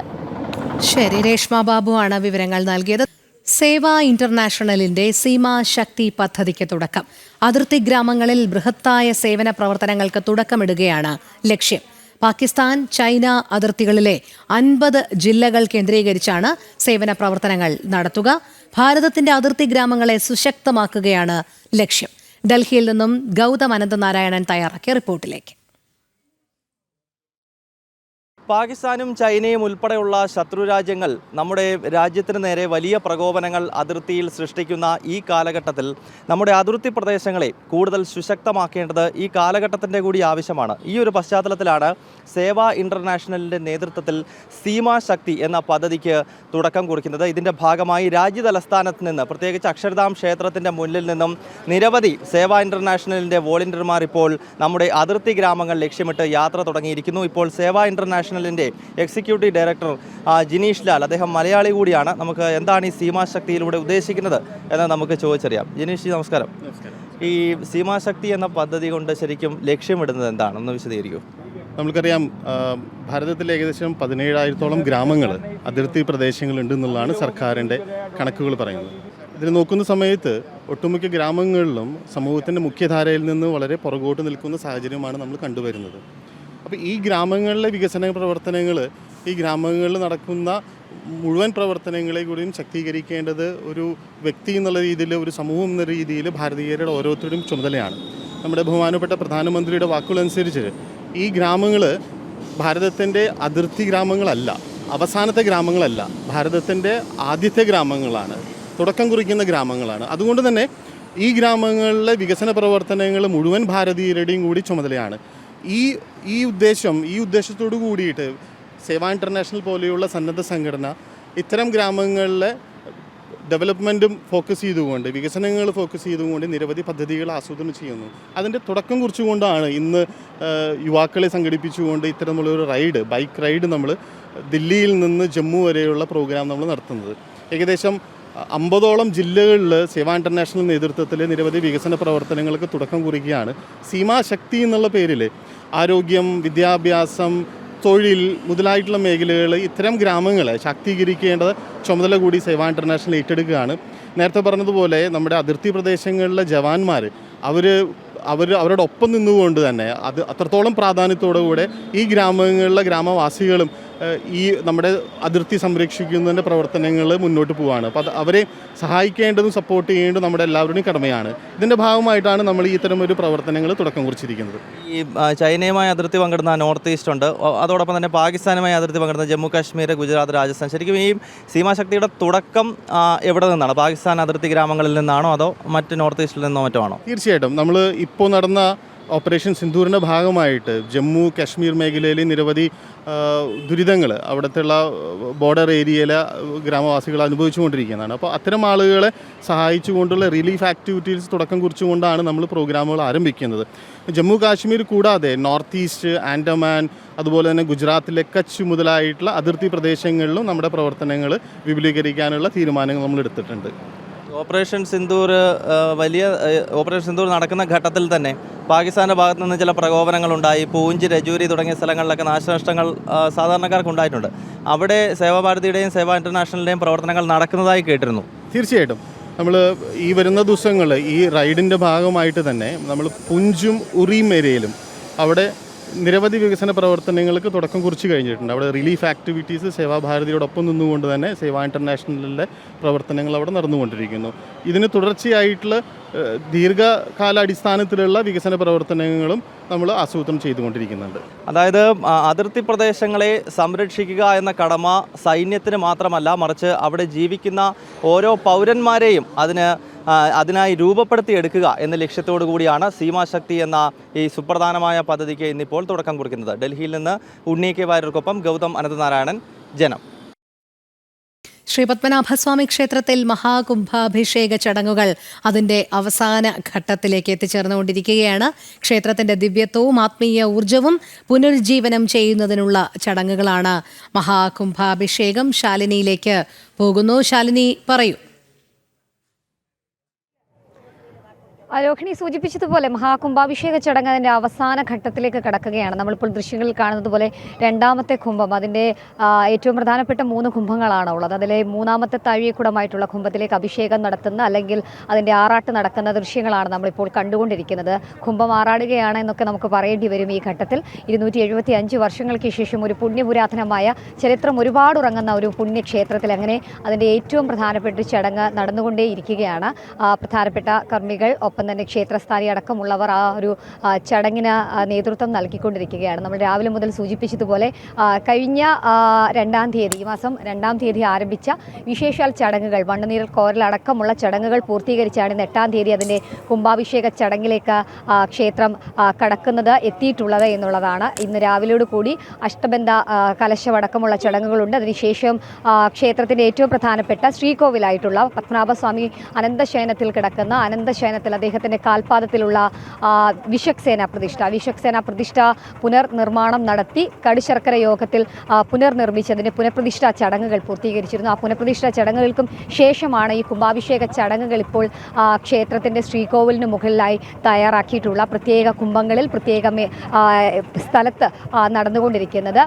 അതിൽ വലിയ രീതിയിലുള്ള ഒരു ആഘോഷമായിട്ട് തന്നെയാണ് പത്മനാഭസ്വാമി ക്ഷേത്രം ഭരണസമിതി ഈ ഒരു ചടങ്ങിനെ കാണുന്നത് എന്നുള്ളതാണ് ഏറ്റവും എടുത്തു പറയേണ്ടത്. കാരണം നമ്മൾ സൂചിപ്പിച്ചതുപോലെ തന്നെ ക്ഷേത്ര തൃപ്പടിദാനം നടക്കുന്നത് 1750-ലാണ്. ആ ഒരു വർഷത്തിന് ശേഷം മാർത്താണ്ഡവർമ്മ മഹാരാജാവ് തൃപ്പടിദാനം നടത്തിയതിന് ശേഷം നീണ്ട വർഷങ്ങൾ, 2.5 പതിറ്റാണ്ട് എന്ന് പറയുന്നത് ചെറിയൊരു കാലമല്ല. ആ ഒരു നൂറ്റാണ്ടിൽ തന്നെ ഒരു പ്രധാനപ്പെട്ട ചടങ്ങായി, നൂറ്റാണ്ടിൽ തന്നെ ഒരു വിശേഷപ്പെട്ട ചടങ്ങായി മഹാകുംഭാഭിഷേകം അങ്ങനെ പത്മനാഭസ്വാമി ക്ഷേത്രത്തിൽ നടന്നുകൊണ്ടേയിരിക്കുകയാണ്. ക്ഷേത്ര ശ്രീകോവിലിൻ്റെ വാതിലുകൾ അടക്കം പുനർനിർമ്മിച്ചുകൊണ്ടുള്ള നവീകരണ പ്രവർത്തനങ്ങളും ക്ഷേത്രത്തിൽ നടക്കുകയാണ്. നമ്മൾ കഴിഞ്ഞ മണിക്കൂറിലൊക്കെ സൂചിപ്പിച്ചതുപോലെ തന്നെയാണ് ക്ഷേത്രത്തിൻ്റെ മാത്രം ഒരു ഐശ്വര്യം എന്നതിനപ്പുറം നാടിൻ്റെ അനന്തപുരിയുടെ ഒക്കെ ഒരു ഐശ്വര്യത്തിന് വേണ്ടിയിട്ടുള്ള വിശേഷാൽ ചടങ്ങുകൾ കൂടിയാണ് ഇപ്പോൾ നടക്കുന്നത്. രോഹിണി സൂചിപ്പിച്ചതുപോലെ തന്നെ ക്ഷേത്രത്തിൻ്റെ ദിവ്യത്വം വർദ്ധിപ്പിക്കുക, ആത്മീയവും ഊർജ്ജവും പുനരുജ്ജീവനം ചെയ്യുന്നതിനുള്ള മഹാകുംഭാഭിഷേകമാണ് പത്മനാഭസ്വാമി ക്ഷേത്രത്തിൽ അങ്ങനെ നടന്നുകൊണ്ടേയിരിക്കുന്നത്. പ്രധാനപ്പെട്ട കർമ്മികളെല്ലാം തന്നെ ക്ഷേത്രത്തിൻ്റെ ശ്രീകോവിലിൻ്റെ മുകളിലായിട്ടുണ്ട്. ദിവസങ്ങൾ നീണ്ട യജ്ഞങ്ങൾ, ദിവസങ്ങൾ നീണ്ട പരിപാടികൾ, ദിവസങ്ങൾ നീണ്ട പൂജകൾ, ഇതെല്ലാം പൂർത്തീകരിച്ചുകൊണ്ടാണ് ഈ ഒരു ചടങ്ങുകൾ ആരംഭിച്ചിട്ടുള്ളത്. ഇന്ന് രാവിലെ 7-നാണ് ക്ഷേത്രസ്ഥാനി മൂലം തിരുനാൾ രാമവർമ്മ ചെമ്പകത്തട്ടിൻമൂട്ടിൽ നിന്ന് ശ്രീവേലിപ്പുര വഴി തിരുവമ്പാടിയിലെത്തിയത്. അതിനുശേഷം അവിടെ നിന്ന് അഷ്ടബന്ധ കലശം നടത്തി. അഷ്ടബന്ധ കലശവും ഈ ഒരു മഹാകുംഭാഭിഷേകത്തിൻ്റെ ഭാഗമായിട്ട് നടന്ന ഏറ്റവും പ്രധാനപ്പെട്ട ഒരു ചടങ്ങാണ്. അങ്ങനെ ആ അഷ്ടബന്ധ കലശത്തിന് ശേഷം ശ്രീകോവിലിന് സമീപത്തെ വിശ്വക്സേന പ്രതിഷ്ഠ ഞാൻ ആദ്യം സൂചിപ്പിച്ചതുപോലെ തന്നെ പത്മനാഭസ്വാമിയുടെ കാൽപാദത്തിൻ്റെ ഭാഗത്തായിട്ട് 3-ാമത്തെ വാതിലിന് സമീപത്തുള്ള ആ ഒരു ഏറ്റവും പ്രധാനപ്പെട്ട വിഗ്രഹം അല്ലെങ്കിൽ ഏറ്റവും പ്രധാനപ്പെട്ട പ്രതിഷ്ഠ വിശ്വക്സേന, അത് ക്ഷേത്രത്തിൻ്റെ കാവലാൾ ആയിട്ടുള്ള പത്മനാഭൻ്റെ ദാസൻ എന്നതിനപ്പുറം ഒരു നമ്മൾ പറയപ്പെടുകയാണെങ്കിൽ ചരിത്രവും ഐതിഹ്യവും ഒക്കെ പറയുന്നത് ക്ഷേത്രത്തിൻ്റെ കണക്കപ്പിള്ള എന്നൊക്കെയാണ്. ക്ഷേത്രത്തിൻ്റെ കണക്കുകളൊക്കെ അദ്ദേഹത്തിനെ ധരിപ്പിക്കണം ദിവസവും എന്നുള്ളതാണ്. അങ്ങനെ ഏറ്റവും പ്രധാനപ്പെട്ട ഒരു വിഗ്രഹമാണ്, ഏറ്റവും പ്രധാനപ്പെട്ട ഒരു പ്രതിഷ്ഠയാണ്. ആ പ്രതിഷ്ഠയ്ക്ക് ചില കേടുപാടുകളൊക്കെ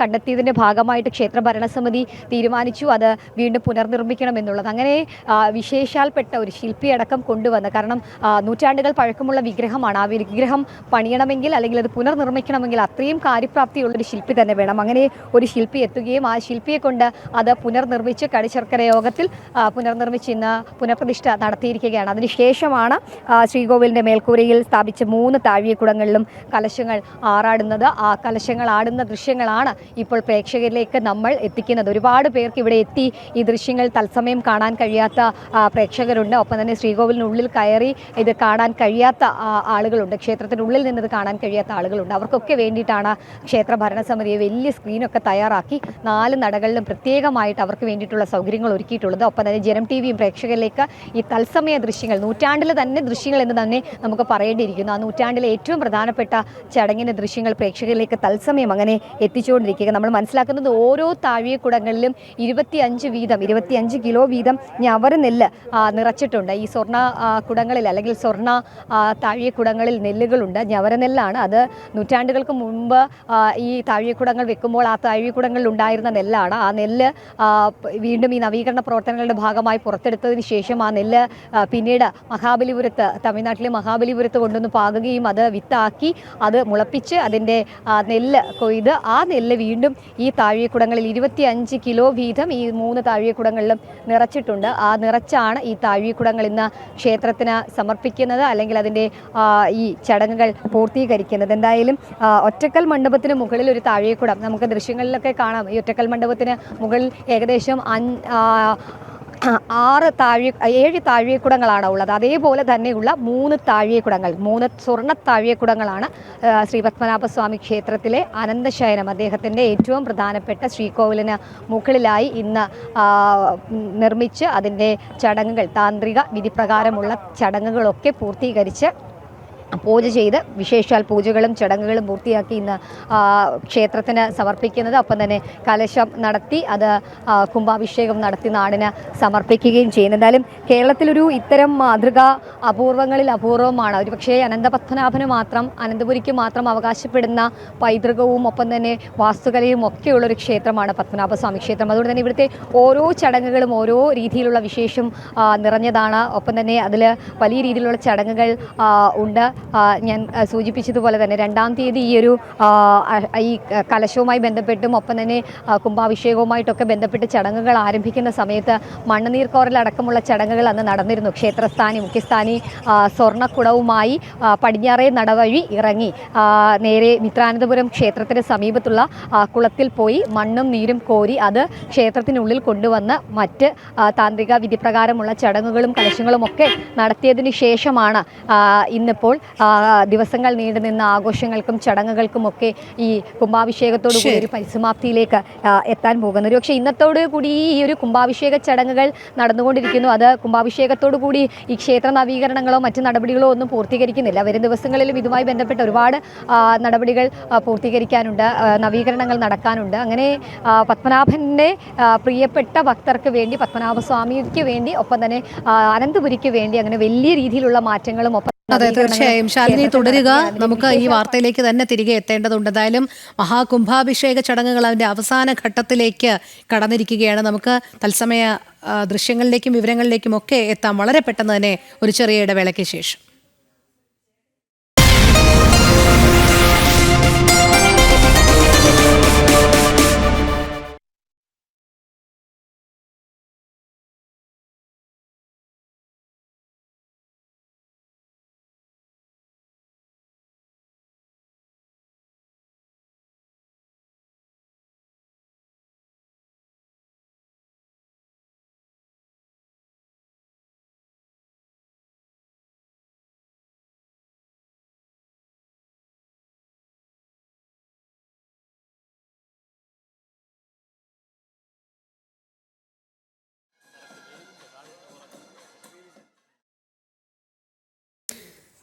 ശ്രീ പത്മനാഭസ്വാമി ക്ഷേത്രത്തിൽ മഹാകുംഭാഭിഷേക ചടങ്ങുകൾ അതിൻ്റെ അവസാന ഘട്ടത്തിലേക്ക് എത്തിച്ചേർന്നിരിക്കുന്നു. ക്ഷേത്രത്തിൻ്റെ ദിവ്യത്വവും ആത്മീയ ഊർജവും പുനരുജ്ജീവനം ചെയ്യുന്നതിനുള്ള ചടങ്ങുകളാണ് മഹാകുംഭാഭിഷേകത്തിലൂടെ നടക്കുന്നത്.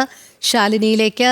ശാലിനി, 7:40 ചടങ്ങുകൾ ആരംഭിച്ചു, 8:40 വരെ എന്ന ചടങ്ങുകൾ അവസാനിക്കുന്നത് എന്ന് പറഞ്ഞിരുന്നു.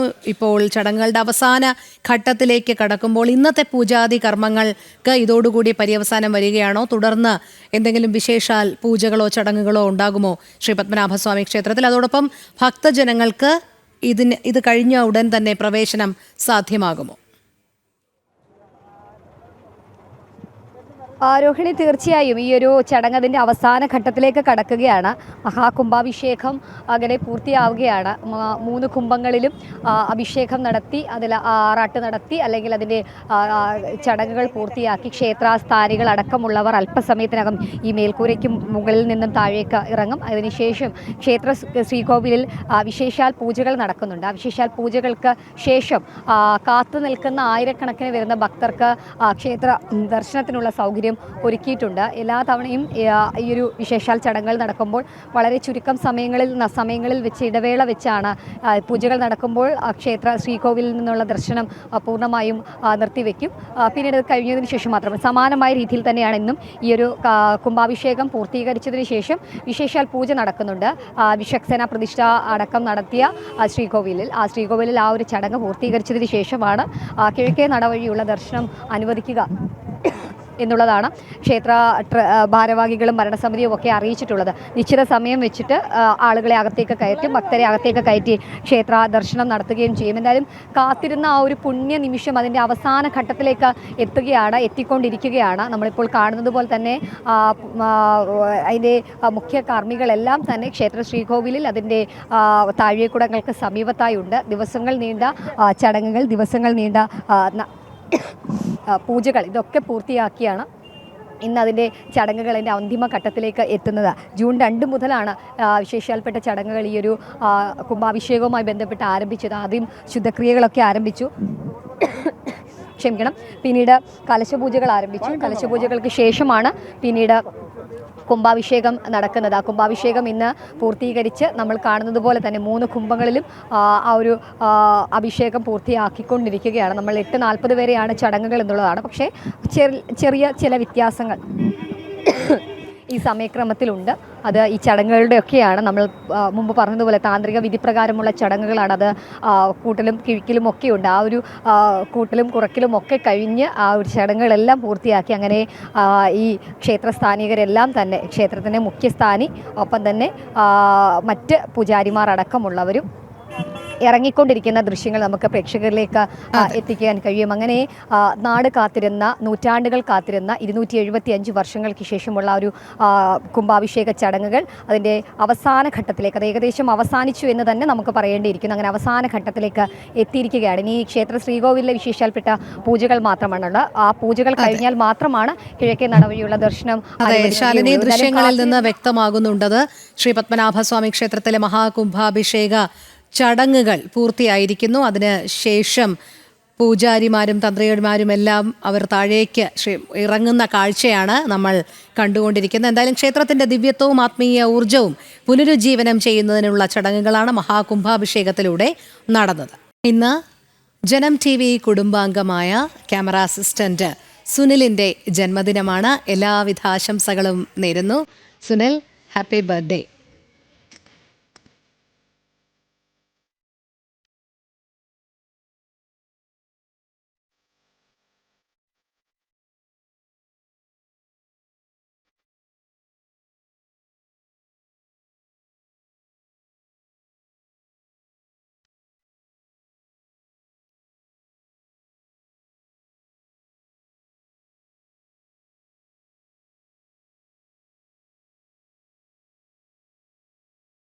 ഡ്രൈവിംഗ് ലൈസൻസിലും പാസ്പോർട്ടിലും ഉള്ളതുപോലെ മാരേജ് സർട്ടിഫിക്കറ്റിലും കാലാവധി നിർണ്ണയിക്കുന്ന ഒരു തീയതി വേണമെന്ന് പ്രകോപനപരമായ ആശയം ഉൾപ്പെടുത്തിയിരിക്കുന്ന സിനിമ PWDയുടെ ട്രെയിലർ റിലീസായി.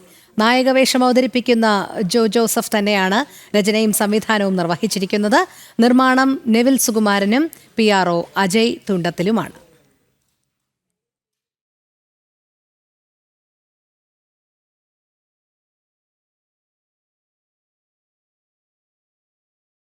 പുത്തൻ പുലരിയുടെ സമയം ഇവിടെ പൂർണ്ണമാകുകയാണ്. എല്ലാ പ്രിയപ്പെട്ട പ്രേക്ഷകർക്കും ഒരിക്കൽ കൂടി ശുഭദിനം ആശംസിക്കുന്നു. നന്ദി, നമസ്തേ.